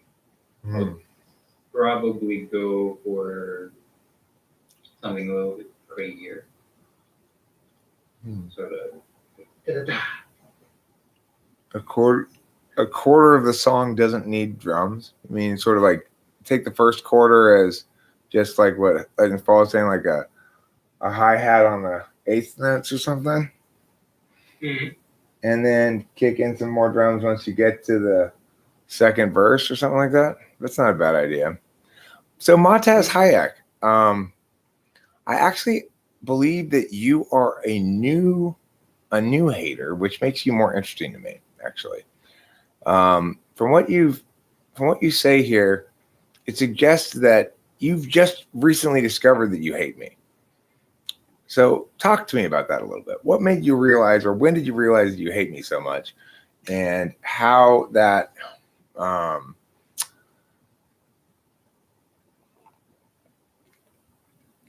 Raphael, I'm asking them for advice. They're not interfering. They're helping me. I'm specifically asking them for advice on drums because what happened was I went to start beginning to record this song, and I ended up making that other Fire Force song instead because I got stuck on the drums. I started making drums that didn't go with that thing at all, you know. So that's what happens when I don't know what the drums are supposed to sound like. I just need to record it, I guess, and listen to it a bunch and just go underneath it, like that or something, you know. Figure it out like that. I don't know. So, but yeah, the thing is, I wish I hadn't timed you out, actually, Mataz Hayek, because I actually want to talk to you. You're interesting to me. So Mataz Hayek came in today, as he said yesterday, can everyone dislike this motherfucker, please? Asking everybody here to dislike me. That suggests to me that he's somebody who newly hates me, because I've not heard anybody take that approach before, to say, can everybody who's currently here dislike Eric's video? Seems an odd approach, because obviously it suggests that he's sort of projecting his own experience of me onto everybody else here as well, that surely you must all hate this guy too. And Mataz Hayek, I do want to stress, I am aware of the fact that I'm very, very hateable. A lot of people do hate me, and it's unfortunate, but it's what it is, you know. I am easy to hate. So I'm curious if, like, do you have a theory about what it is about me that triggers you so much? Is it just I need to be taken down a notch? I'm too arrogant, or that you think that I'm wrong and don't know it, or he could be Albanian. That's true. Are you Albanian, Matez Hayek? That would explain a lot. That would explain the new hater. or if you're Albanian. It's a very T approach to hatred, by the way. Oh, thanks. Can we all click on this specific button to get this very specific result? The hatred button? Yeah. Right, yeah, this is a very TE. I see what you're saying. You're saying his approach to hatred is very TE. I thought you were saying I was taking a good, smart, like TE kind of approach to his hatred, but I get what you're saying. Yeah, he's taking a very TE strategy towards attacking. You're acting smart when you didn't even go to college. I'm reporting your ass to the big dogs of YouTube. Huh. You know, I actually did go to college. Not that that's relevant or anything, but I guess I'm acting smart. And who are the big dogs of YouTube? PewDiePie. And what happens when you report me to the big dogs of YouTube? And what are you reporting me for? Your dislike? I'm reporting this guy. I really don't like him.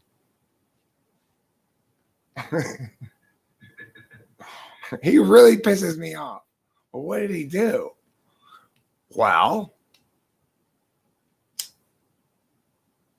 you think he's memeing? What does that mean? I think he's actually memeing. He's, in other words, trolling or trying to evoke some memes around, either create or refer to some memes. Okay, well, Skygear says, look, no one would say reporting your ass to the big dogs of YouTube seriously, especially after the previous sentence. Skygear, you dramatically underestimate people's stupidity. Consistently, I've noted. You were sure that Cloud had to be secretly an ENTP pretending to be that dumb for ages.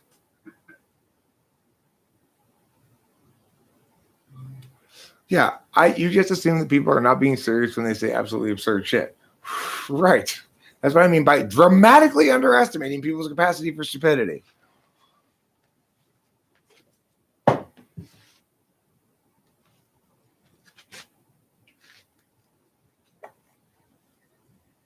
Look, Felix, there is this guy, and I think he's full of shit. Shadow ban his ass, please. Who's Felix? Felix the cat? I have glasses. I do. I know what he is. He's an ESFP.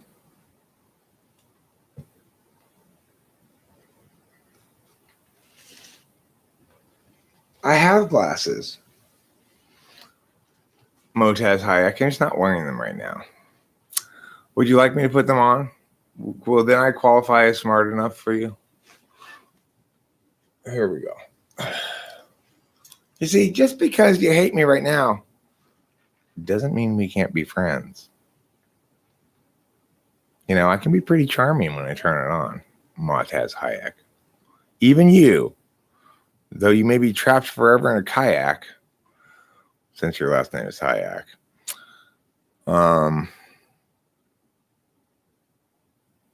can be my friend. All it requires is for you to take a chill pill. Okay, well, then critique the title of it. I'll change the fucking title, okay? Look, the point is not to have smart people tell me, Eric, you need to do more of everything so that I don't have to figure things out. The point is so that smart people that are smarter than me can figure it out, so I don't have to figure it out. That's the whole point of it. Wear that wizard hat, Professor. I don't have a wizard hat. I have this hat. I can wear this hat. This is a fun hat. It's yellow. Yellow is the color of my spirit.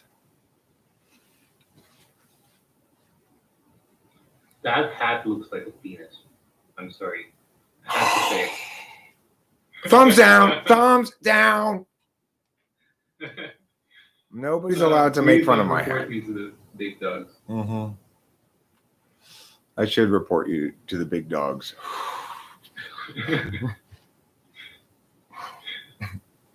Who's in charge Okay, of I think you? I'm gonna go now. All right, see you later. Who's in charge of YouTube anyway? Anybody know who's in charge of YouTube? Like, is there some lady who's like the president of YouTube or something? Well, I didn't finish it yet, obviously, Sky Gear. God. I did enough that you can see the pattern and you could finish it yourself. You know, you get the pattern of what I'm doing there. Just finish completing that thing and then you'll have all the pieces you need. Where's the other professor? You mean Professor Panties? He's not really a professor. He just slays a lot of puss. That lady is still asleep. People don't like you because you don't care for yourself. That gives them a bad role model. They don't like that. People like the illusion. It's a hypothesis. I mean, I genuinely think maybe 0.001% of people who go on YouTube are looking for a role model. You know, who seeks a role model?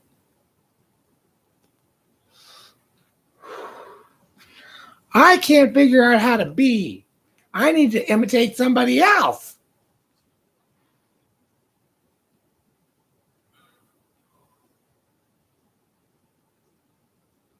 And why would people dislike me for not caring for myself? I mean, because I don't take good care of myself, people don't like me?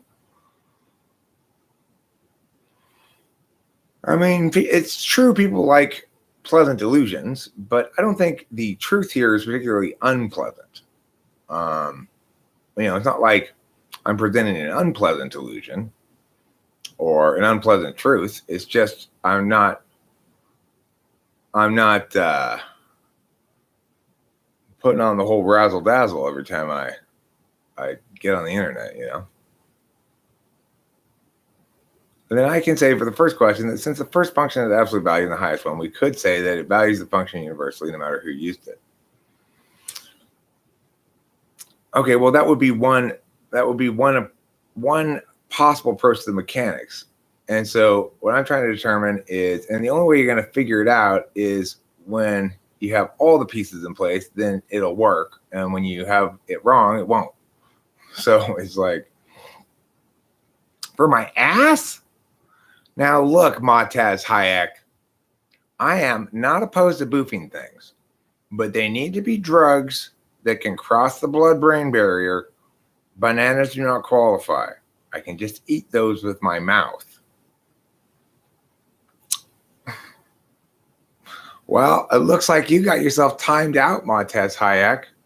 So now I don't even have the banana for my ass anymore.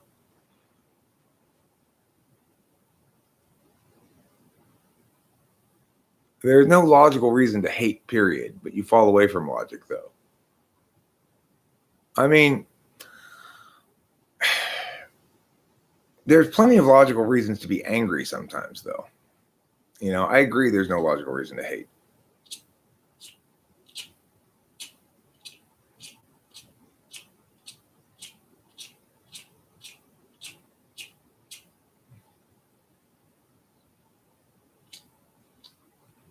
Well, yeah, there is good reason to be angry sometimes. Do you disagree with that?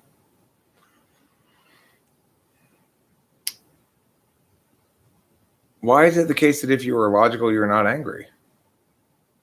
I mean, you've seen me angry plenty of times, right? But you can't make the claim that I'm less logical when I'm angry. Still making the same arguments, right? So it probably is the case that you are less logical when you're angry, but that's because you're TI backstack.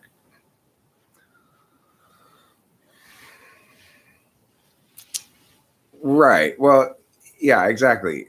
as an ENTP, I treat my interface, my dynamic subject function, more like it were a static subject function. I expect to present you with something and then get applause, you know. But at the same time, I actually enjoy the process of interfacing quite a bit, which is why I live stream so much. Well, diamonds, that's true for most people. Anger makes them more impulsive and therefore less logical. It's not true really for me. I mean, like, even when I was a drunk and blackout drunk and getting in raging angry fights with my ex-wife, I still never laid a finger on her. Even if I was blackout drunk. That's how uninclined I am to impulsively physicalize things. And you might say, well, I might impulsively say something. Well, I don't actually. I might scream. I might leave the conversation abruptly, but I don't say anything different than I say when I'm not angry. I say the same things. I just say them in a more angry fashion. So if I'm feeling too angry, if I'm feeling genuinely angry rather than sort of showmanship angry, I'll usually leave the situation. But it's hard to get me that genuinely angry. Last time I can remember being that genuinely angry was the last Discord conversation I had, where I that fucking made me furious. And the time before that I was that genuinely angry was dealing with that asswipe Matticut who was trying to debate me. Made me furious. It was just like, okay, this is the most disgusting display of human failing I've ever seen. And then the time before that I remember being that angry was at the 7-Eleven when I got an argument with this guy outside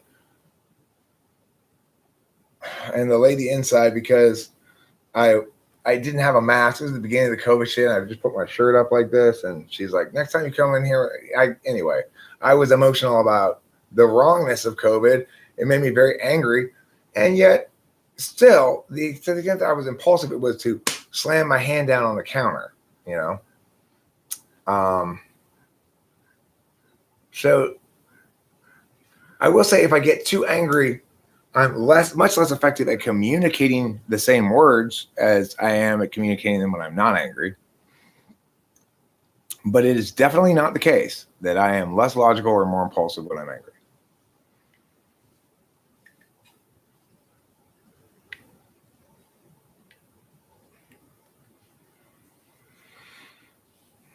So how does the interaction between absolute value and absolute value functions work? For the ENTP, we can say they use TI as an instrument to validate their ideation. That is what NEF.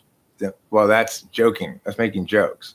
So you can see that, in fact, you can sort of isolate your function, not really by itself, but you can isolate it in the sense that you can contrast against TINE versus FENE in a very concrete way.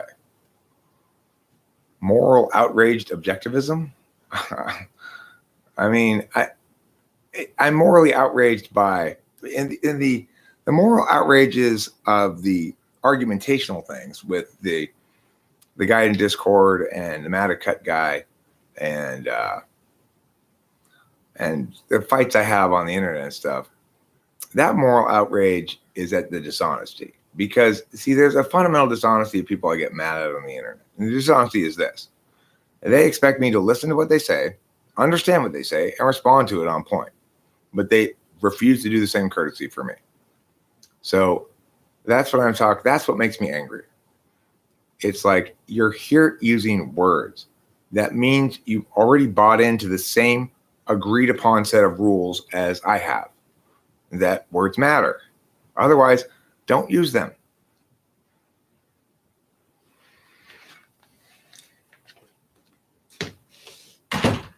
It's just like my basketball analogy, you know? We've got 10 players on the court, 9 of them are playing basketball. One of them thinks he's the best basketball player, doesn't dribble, constantly fouls, and refuses to acknowledge the primacy of any of the rules. I don't care if you're a bad basketball player. You know, there's plenty of people who don't play basketball well. I don't critique them or think they're bad people or whatever, or get mad because they dropped the pass out of bounds or they made my team lose. Fine, I don't give a fuck. But if you're such a bad basketball player, you make it impossible for anybody to play basketball at all because your lack of playing correctly destroys the entire court as a means of a place to accomplish anything, then that makes me angry. And that's what ESFPs do. And sometimes ENFPs when they're talking politics. Or like Matt Cut, he's an ENFP. That's what he was doing. He thought he was playing basketball, but he was just holding the basketball and charging around the court, knocking people over and screaming, I'm the best basketball player. That makes me angry, you know? Trump presidency in a nutshell, right? It's, it's Dunning-Kruger. It's instances where I'm being compelled or asked to drink the rancid, spoiled garbage of somebody else's bullshit. No. And then being accused of like being afraid because I didn't want to drink your cup of rancid milk. I'm not afraid. You're stupid.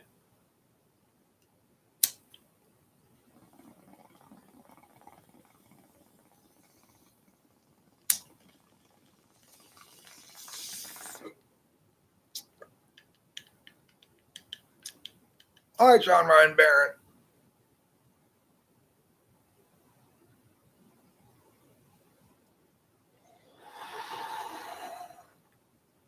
ENFPs naturally have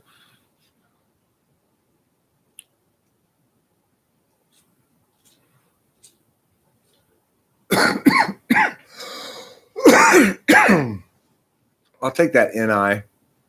I'll take that NI to the bank. I mean, I agree with you in general that modest approach to teeing things, simplifying my production processes, tend to produce better results. It's something I've thought before, but I mean, this is the thing about NTPs dealing with other NTPs. Like, we're just not very well equipped to help each other. We're well equipped to maybe collaborate on something where we each have complete control over our own part of the thing, you know? But it's like all the insight and intuition and good ideas that are implicit to being an ENTP are exactly the kind of things I'm not really lacking, you know? I'm more lacking. So I get the NI of it. I appreciate you saying that though, because I'll try to, that'll definitely influence how I record the next thing. The problem with dealing with ENTPs, if you're like a therapist or something, let's say you're a therapist, a talk therapist, and you get an ENTP client. Well, this situation is expecting the therapist to provide words, NI in some sense, that meaningfully impacts how person B goes through the world. There's no therapist who's ever going to do that really for an ENTP because they've already come up with all of those ideas. They just can't decide. They just can't stick with any of them, you know?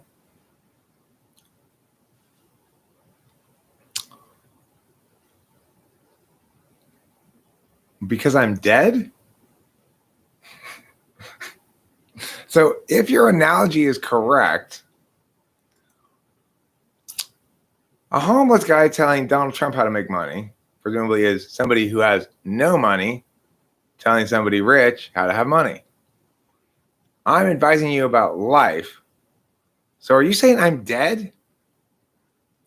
I don't think you understand what that word means very well. I'm definitely not dead. I could be a lot of things. I could be wrong. I could be choosing a poor course of action. I could be demonstrating failure that you can mock. But I'm definitely not dead. I am alive and kicking. So one of the advantages of having good TI is you have you're gonna have a hard time writing sentences that I can't make fun of because you're not TI. So, and you're positioning yourself to be made fun of.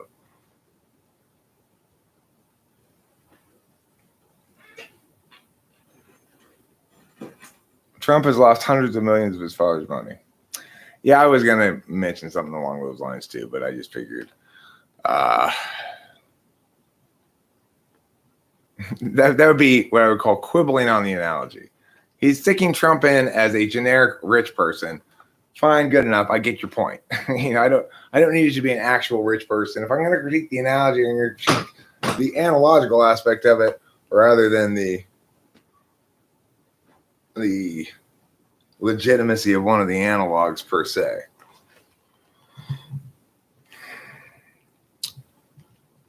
So, I mean, like, I'm curious though. Err on the side of not timing him out for right now, Winston's wrong. Just because I'm curious about this person. Like, despite the fact that I'm engaging honestly with them right now, like, here I am, you can talk to me. You can talk to me like a human being if you want. We could have a conversation. You can join me in the wherever room if you'd like, Motaz Hayek. Would you like to do that? We could have a conversation about life.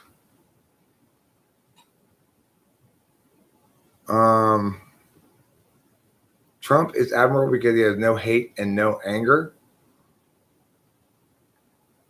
I mean, he definitely has anger. I don't think he's a hateful person. I just think he's, I mean, he's an ESFP.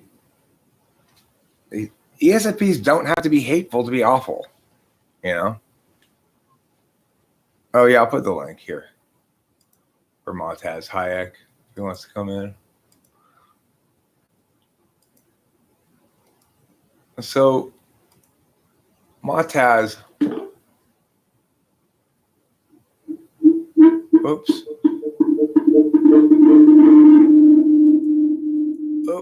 Okay, there. So Motaz, if you could do me a favor real quick, can you reach between your legs and check for your testicles? And if they are there, can you please join me in the autonomy room? If you've lost them, then I understand. It's fine.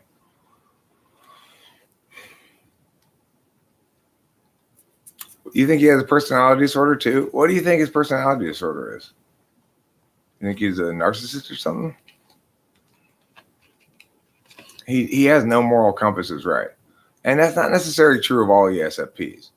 Like, one thing I would say about Brittany is, even though she was an infuriating ESFP, she did have a moral compass of sorts. And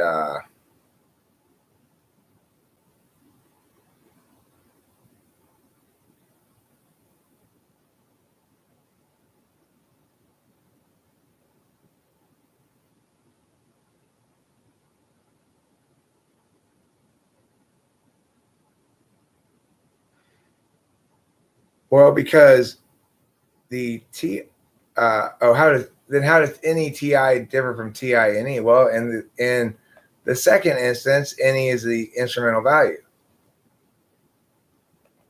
I mean, the leaf tremor, you don't have to be bad enough to be an ESFP. You have to be stubbornly arbitrary enough. And he is stubbornly arbitrary enough, for sure, to be an ESFP.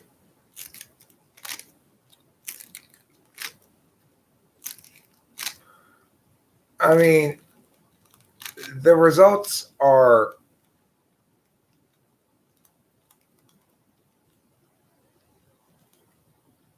I mean, FENE, it's like my ex-wife with her third slot NE. She learned a specific creative skill called image transfer, which allowed her to basically take like colorful pages from old magazines and stuff and have this gesso medium thing, and then it like basically pulls all the color off of it and makes it print it onto the canvas like a painting. Anyway, she learned this technique, and then she made a series of those things, and this would be a creative endeavor that she could get selfish gratification from, that served her FE frame of reference, which is to say it was part of her character that she was presenting to everybody, that she was crafty.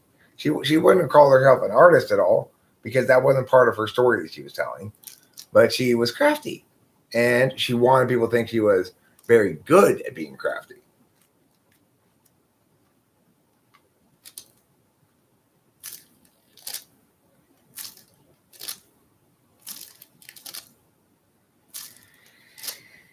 Who has a high moral compass? Trump? Okay, well, if you think that, Raphael, then you have an entirely different understanding of morality than any conventional meaning of the word. So, Mataz Hayek, go ahead and check between your legs, and if you still have your testicles, join me and talk to me face to face. And if you don't, then scurry away in cowardice.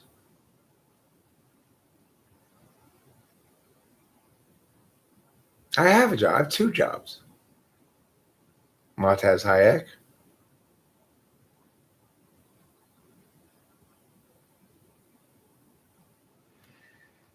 For many, many years, I worked 60-hour weeks every week. I'm happy to be able to work a lot less right now. Go to that link. Click the link. All you got to do is click the link, Mataz. That's it. Simple as that.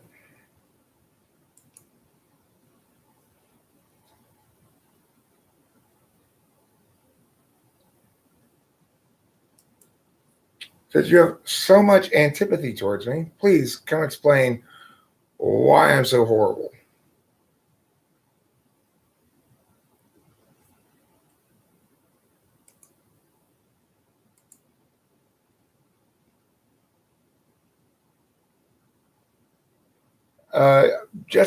Just remove the comment, Raphael, for just general self-defense purposes. I get that you did nothing wrong. Okay, I'm not trying to say you did anything wrong there.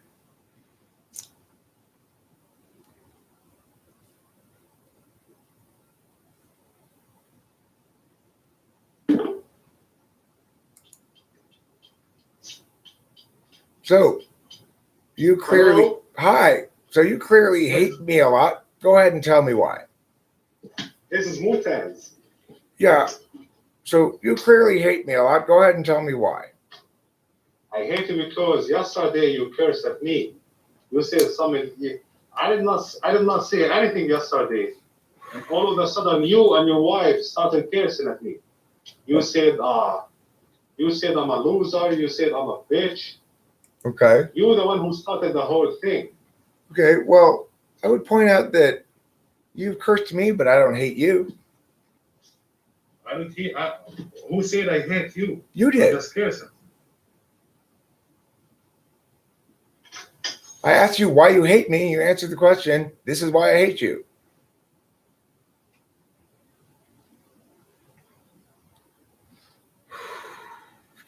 Anyway, the point is, yes, people can be sensitive. And yes, I can be kind of brash and abrupt. But we need to learn to put aside our feelings for a second and, be a little rough and tumble. It's not the end of the world.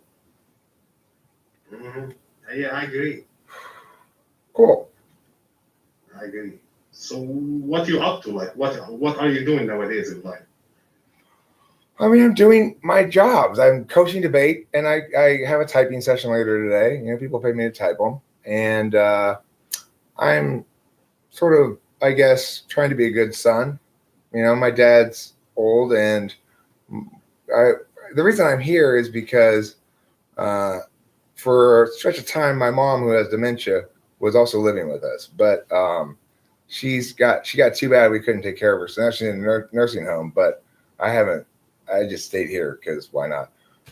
My dad's my dad's old and increasingly, I think, wanting to have his family near him and needing help with some things. Although he's still a pretty robust guy. Don't get me wrong. You live in US, right? Yeah, I live in Los Angeles. Oh, you live in Los Angeles. Yeah. Isn't that California? Mm-hmm. Oh, that's California. I heard like everyone wants to come to US, but all Americans want to go to California. I heard like it's the best state in the It state. used to be like that. Right Oh, used to be. right now, everybody's leaving California. Why is that? Well, because I mean, the state's kind of a mess. It's got very high taxes, a lot of government regulation. It's hard to do business in California, and there's additionally a big homeless problem in California. So a lot of homeless people in Los Angeles, and it lowers the quality of living for sure. Yeah. Well, to be honest with you, like for me, if you live in US, if you are a US citizen and you live in US and you are a homeless, for me you're a pathetic loser. How can you be a homeless in the richest country in the world? How can you? It's usually mental illness. It's usually mental illness. People, it's often mental illness. People who are homeless are mentally ill, and they don't have a robust enough family structure to support them. And then a lot of homeless people who are mentally ill, it's very difficult to solve their problems because they won't consistently take their medication, and then they get back on the streets and they have drug and alcohol problems and stuff. But it is a serious problem in the United States, homelessness. So it is not because the government is doing something bad. Like it's because some people, are mentally ill. Right. Well, I mean, I think the government is doing something bad in that the government is the way that homelessness has been dealt with in the courts here in the United States. It's been made a local jurisdiction's responsibility. So it's like Los Angeles can't prevent people from camping on the streets unless they provide housing for them. Now, this would be fine in some regard, except the problem is it incentivizes homeless people to go places where they provide services. So they never get ahead of it, right? It's like the more services you provide, the more homeless people will come to your area.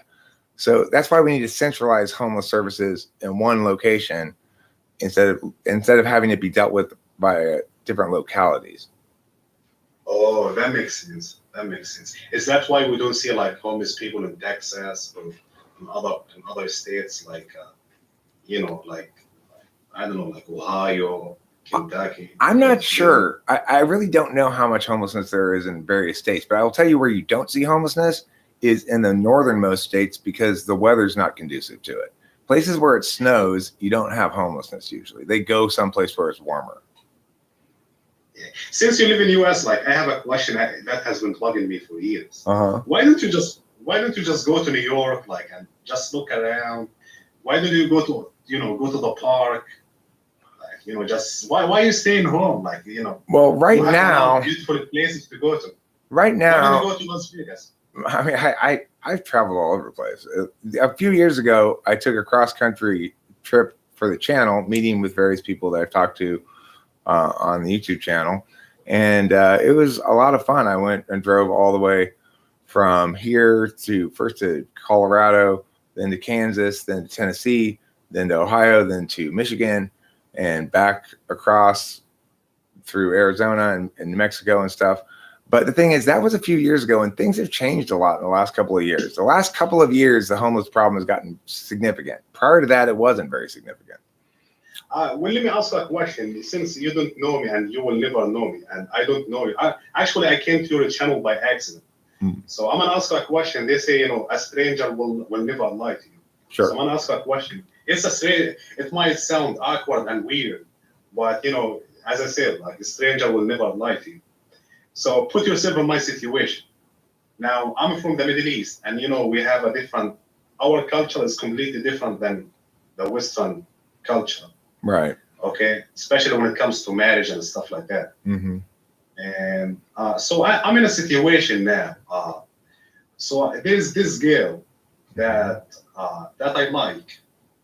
Okay. Okay. She goes to college. Okay. And everything. And the problem is, the problem is her dad doesn't, it's not that he doesn't like me. He told me like, I want her to finish college first, then you can come and marry her.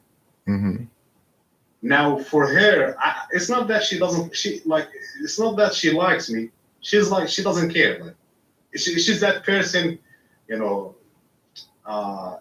like, okay, if you come, that's fine. If someone else comes, then that's fine too. Should I keep fighting for it, or should I just walk away? No, you should not keep fighting for it. And I want to tell you my boat analogy, okay? A relationship is like a boat. Once both people get into the boat, then they need to stay in that boat. So it's like, before I get into the boat with you, I need to know that we both have equal enthusiasm to get into this boat.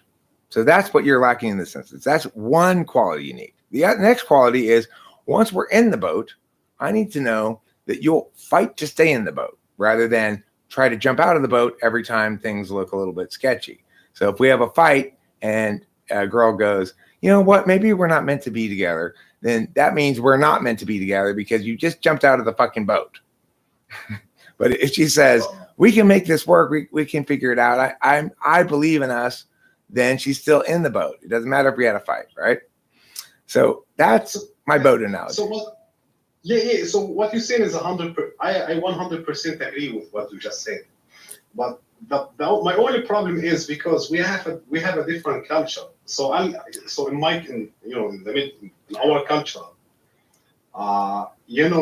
girls have no opinions. So it's about her dad's opinion, and so when I say like it's not that she doesn't care. It is that because she has no opinion. Well, have you had conversations with her? No, I just saw her. I just saw her. Well, how do you know you want to marry her then? No, because it's a stupid culture. You gotta understand. Some people have a stupid culture, and you cannot change it. That's how it has been. So then this is a different problem we have to solve here. Okay, the problem is, how can you pick the right woman without talking to her first? No, you don't get. I'm sorry for interrupting you. You don't get to marry her right away. First of all, you get to talk to her. But for you to talk to her, you have to get allowance from her dad. Okay. So the thing is, how do you know which one you want to talk to, though? Well, I mean, just by looks. I saw her. What was that? Just by looks. I guess we have a stupid culture. What can I say? I mean, can you see them, or are they covered up in a burqa? No. You see them. You can see them.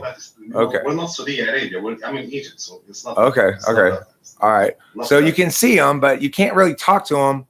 You can't know that you want to talk to them before you ask their dad. Basically, is what you're saying. Yes. That's tricky, man. That is a tricky situation because you want to make sure you. Because it's like, once you talk to your dad, then you're committed to talking to her for a while, right? You might talk to her dad, start talking to her, and realize after one day, I don't like this girl at all. But you've gone to all the trouble to talk to her dad. Now you're kind of obligated to sit there and chat with her for a while, right? Well, no, maybe I missed something. So here's how it works exactly. So she was going to college. I was following her. And so I knew where she lives. So I went home and I spoke to my mom. I'm like, hey, Mom, there's this girl. I want you to go to her. I want you to talk to her mom. She said, that's fine. So she went to her house. She spoke to the girl. And my sister spoke to the girl. And she told me, hey, this is the one for you. Now I know I'm the one who's supposed to talk to her because like my mom and my sister, even though they are my family, but they don't know what I'm thinking about. So then after that, she said, okay, go talk to her dad, ask for his allowance to talk to the girl. So I went to her dad. I'm like, I saw your daughter, and can I talk to him? He said, well, she's studying now, and you have to wait till she finishes. Oh, no, he's just blowing you off, dude. Look, I think so. But here's the thing. Utter Self has a really good suggestion here. given the nature of this culture, you should look for a father who has a lot of daughters, because then you're being a buyer's market, right? He's looking to unload his daughters. He's got too many. He's got 7 daughters. Oh my God, how can I afford all these daughters, right? That's the father you want to go talk to. And you just go talk to him and say, I'd like to talk to your daughter, whichever one you think is the best fit for me. Oh, okay. Can I call you back? Something happened to my Sure. Yeah. to my screen. Can I call you back? Yeah, sure. I'll just stay right here. Like I'll call you back in 5 minutes. That's fine. How can I turn this thing? How can I hang? You just come back to this URL, whereby.com/autonomy. So that's interesting. That is a really good idea, yourself. If you're in that culture and you want to be in a buyer's market, you need to find a poor man with a lot of daughters, because then he'll be trying to, okay, well, they may be trying to give you the least valuable daughter, but you'll have more leverage, right? And so it's going to be more like a real deal. So let's say the father's got 7 daughters, and you come in and say, hey, I'd like to talk to one of your daughters, whichever one you think is best for me. Now the father's like, okay, I probably have a sale here, but if I give him my least good daughter first, he might just or you know what, this whole family's fucked up. I don't want anything of this, right?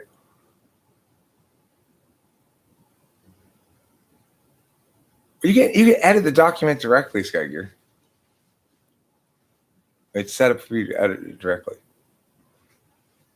You know, the one who's not conventionally attractive, can't cook, and is dumb, I guess would be the least valuable daughter, right? So, but the thing is, I think maybe in the West, isn't it the case that the woman's family gives the man a dowry, or is it the other way around? But I think maybe in the Middle East, the man gives a dowry to get the woman. Like the man buys the woman, basically.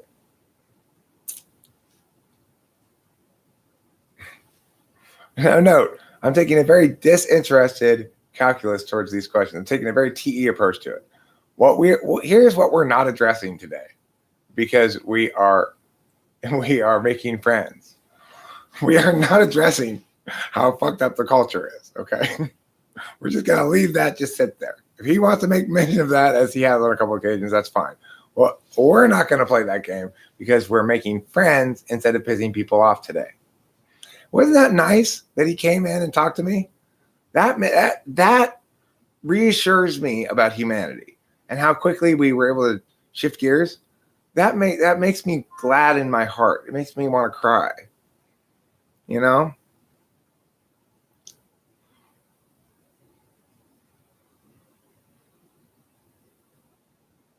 Yeah. See, I knew he wasn't just a same old spite monkey. I knew he was new, and he interested me in some sense. Like, okay, this guy's not just,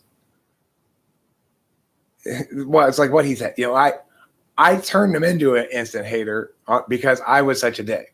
So it's not really his fault. Because I was so instantly a full blast dick that the inevitable consequence occurred. But that's FI polar, right? I am so moved by the capacity to get past our immediate differences. It brings me to tears. But those differences are caused by me being such a monumental dick that anybody in the world would hate me. That document thing there. I didn't finish making the document, but it's not really formatted right now as questions exactly, but it's like, this is what I need to factor in all these factors. Okay. So I'll put the link here for you, right here. And it's like, see the pattern? If you were to complete that for all 8 of the functions, what would it look like? This is why the leaders of both church and people try to keep us from talking to each other. Wander down to the pond and meet one of the others, and someone will be worried the other wants their water. Well, you know,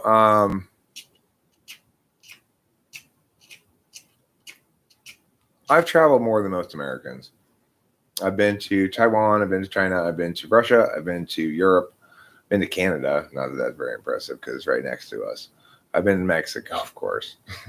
That's really right next to us. So it'd be pretty silly if I hadn't been to Mexico. I've never been to Central or South America. I've never been to Africa. I've never been to Australia. I've never been to Iceland. I've never been to Antarctica.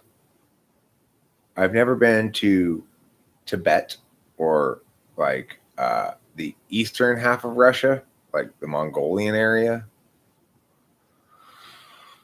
But the place I'd like to go, and it's weird because Rachel places clearly much more significance on this thing than I do. But I've mentioned there's two next places I want to go. One of them is Japan, and one of them is Norway. Rachel does not feel particularly enthusiastic about going to Japan, and is experiencing ongoing ontological discomfort over the fact that there's this thing that we sort of disagree about, I guess. And that I might be unhappy because I want to go to Japan and I'm not going to be able to go because she doesn't really want to go. Well, I mean, I want to go to Japan is one of those sentences I say. I want to go to Japan. I mean, okay, well, it's not the same thing as I expect to go to Japan, or I'm going to be sad if I go to Norway instead or something. I don't give a fuck. I do want to go to Japan someday. And Rachel, after approaching me about this thing multiple times or mentioning it multiple times, even though it's like, yeah, I get it, Rachel. You don't want to go to Japan, and you don't want to not want to go to Japan. More than not wanting to go to Japan, she wants to not want to go to Japan. So you can see how challenging that is for an INFJ. For me, I go, are we talking about this again? Like, are you serious?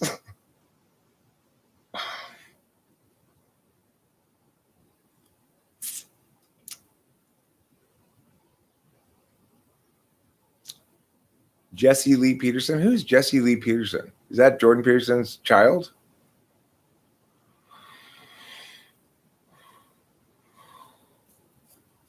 If she was ESFJ, you casually mentioned, I want to go to Japan. The next time you talk to them, she'll have bought tickets to Japan. That's only if she's trying to catch you.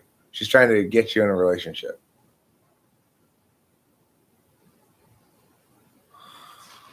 Well, Syria is what you would, Syria is the kind of place they invented the adjective war-torn for. Hi, Montaz Hayek. I'll put the link for you again so you don't have to figure it out. Copy link, and here it is. Poor Syria. Syria used to be a nice country. I mean, that's the thing, is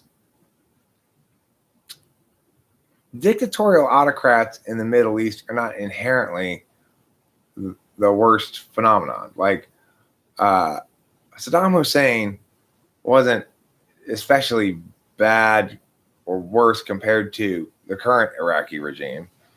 Just kind of different, You know what, Leaf Trimmer? I'm going to agree with you on this one.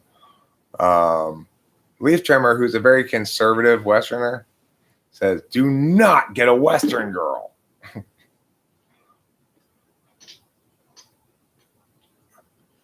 Hi, Montez. Yeah, this is Mutaz. How's it going? I'm good. Can you hear me? Yeah. So we've been chatting a little bit about your predicament while you were away, too. And yes, in the middle of that chat, I might get another call. So that's fine. The problem is when I get the call, that mess up the sound. So I might hang up again. Later. No problem. But then I'll call back. So here's the situation. I'll explain the situation from the beginning because I think there is misunderstanding. Okay, but wait, Okay. just to be clear, you did hear before you left, you did hear the part about utter self-suggestion about going for a poor man with a lot of daughters and just saying to him, hey, I'd like to talk to your daughter, the one that you think would be best for me, because then you'd be in a buyer's market.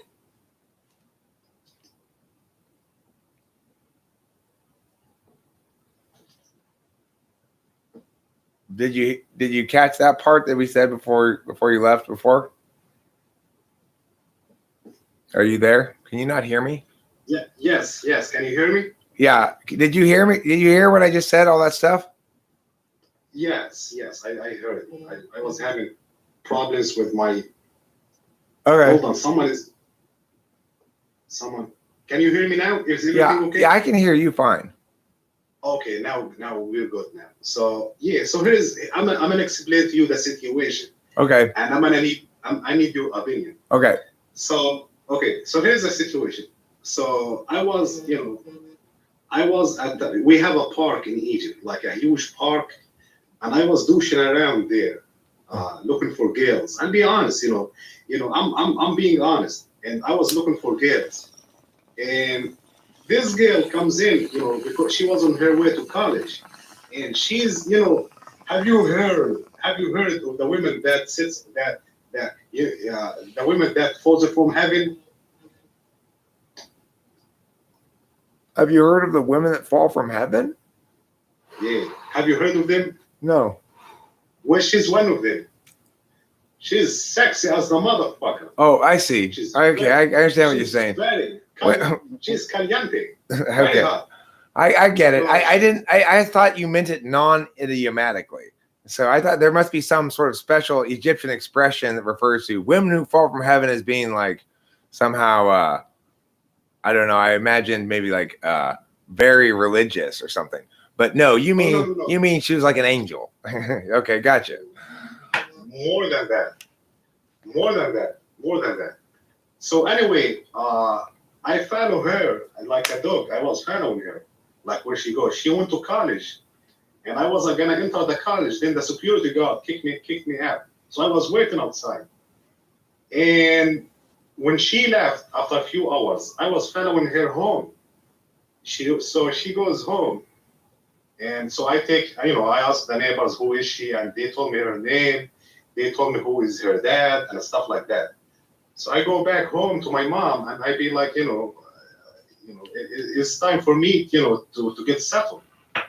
She said, okay. I'm like, can you and my sister go to her house and see what's up with her? She said, that's fine. So it is not an arranged marriage. No, it is not an arranged. You might consider it as an arranged marriage. I have no idea. No, I don't So think my it's an mom- arranged marriage. I don't think it's an arranged marriage, but I'm just saying that the only reason you picked this girl is because she's super hot, right? Why would I lie?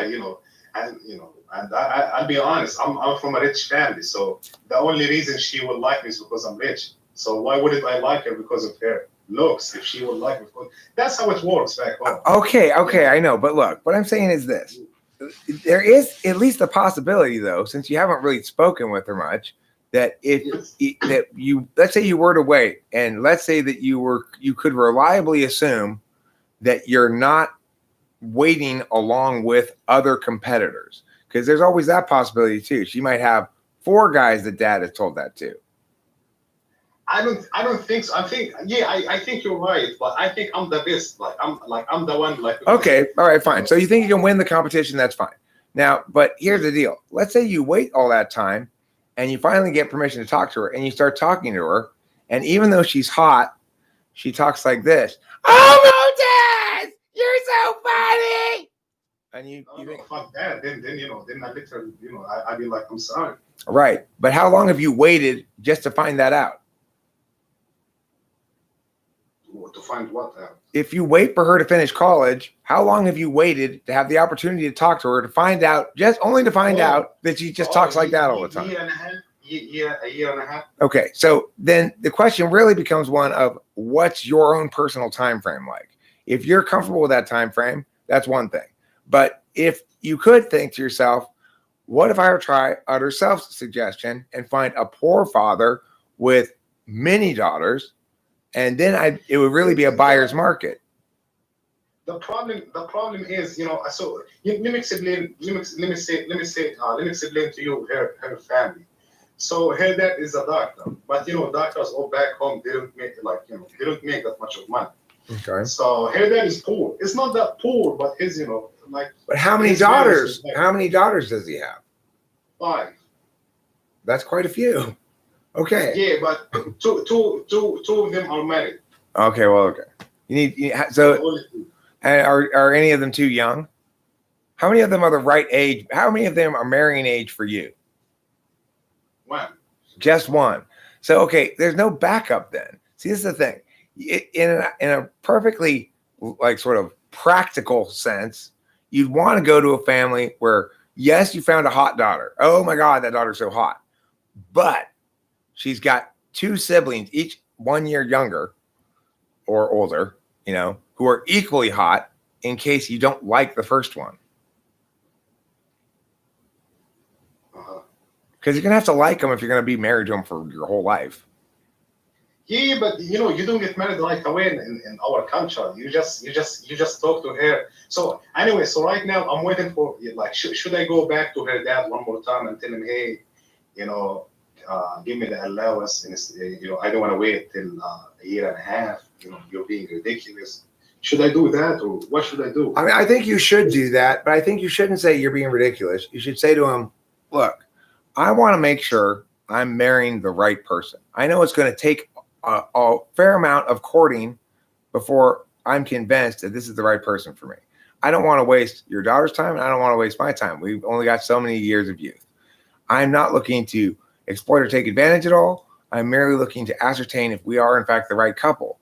And I need to do that. I need to start that process now. So I would hate to start that process by asking another father and find myself giving that my due diligence and full attention. And, and then that end up going through and me losing this chance with your daughter. And I'd equally hate for me to simply wait for a year and a half only to discover that we don't like each other. So these are the reasons why I'm asking you, good sir, if you wouldn't mind, in my most respectful and culturally appropriate way, if you would allow me to begin courting your daughter in the most respectful fashion. Yeah, but you know what I'm afraid of? I'm afraid of me, as I said, because we have a different culture. So if I say that to him, and let's say I talk to his daughter, and I find out she talks nice and she's the right one for me and stuff, and she finds out I'm the right one because she has the right to say, oh, I don't like him. Anyway, so if I'm afraid after all these things, say in the future after 5 years, I'm afraid of because obviously when you will be having fights during your marriage. It's part of life. So I'm afraid someday she might come to me and she say, well, you humiliated yourself to get my ass, and why would she say? So what would be humiliating about this thing I suggested doing? Is it because he already told you once? So yes. Okay. So, all right. I got you. Okay. Do you think that's a thing, or I should? I mean, I think it really depends on how you position yourself in approaching the matter. If you position yourself as an equal, having a conundrum here that you want to talk with her dad about. Look, I got a conundrum. You've asked me to wait a year and a half, and I really think your daughter is a choice that's very important for me, but I've got the following complications. Number one, there could be competition. You may have already told the same thing to other guys and not told me. And it may be that at the end of this waiting period, in fact, there's another guy in front of me in line. Yes. So you can bring up these practical things, practical concerns, and then simply ask him to advise you. Or should I just move on? Oh, hold on. Just before, there's a douchebag in the comment section. His name is Rafael, something like that. He's saying, do not marry a Western woman. Who the fuck told you I'm marrying a Western? Who Okay. told you I'm going to marry a Western woman? Nobody said that. Listen, I'll explain what's going on there. Okay, let me explain. Let me explain. Yes, we do have douchebags around here. Okay, that's true. Let me explain what's going on here. Leaf Trimmer is a very conservative Westerner, and he initially started this comment thing by saying, "Just tell Modtech whatever he does not to marry a Western woman because they're not good women." Is basically what Leaf Trimmer was saying. Okay. Oh, it wasn't. And then I don't know. And then Raphael, he just tries to make trouble with everybody. So just ignore him. Okay. If he gets too hardcore, I'll put him on timeout. You know.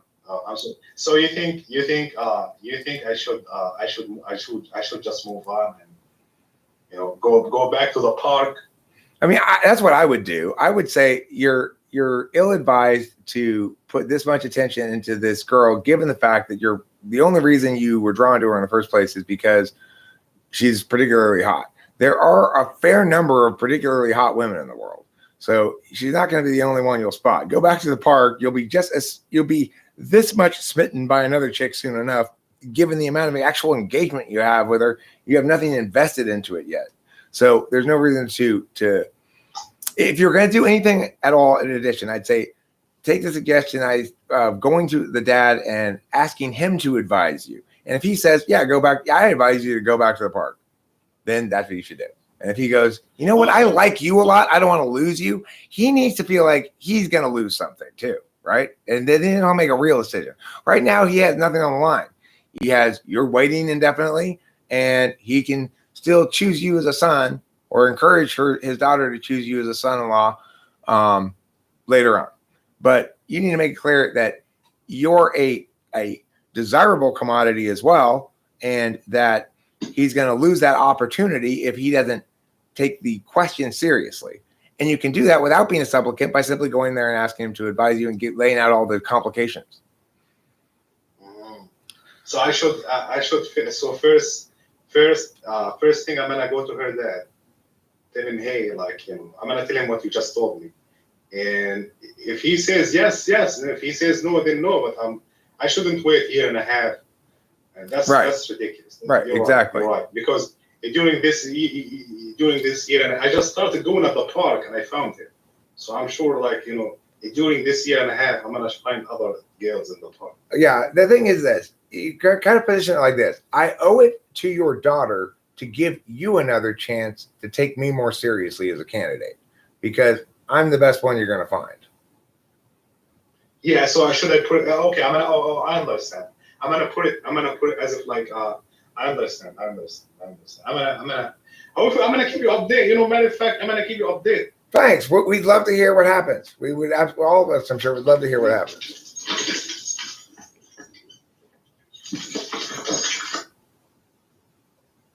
Okay. I guess that's it. Cool. So I'm interested in how that plays out.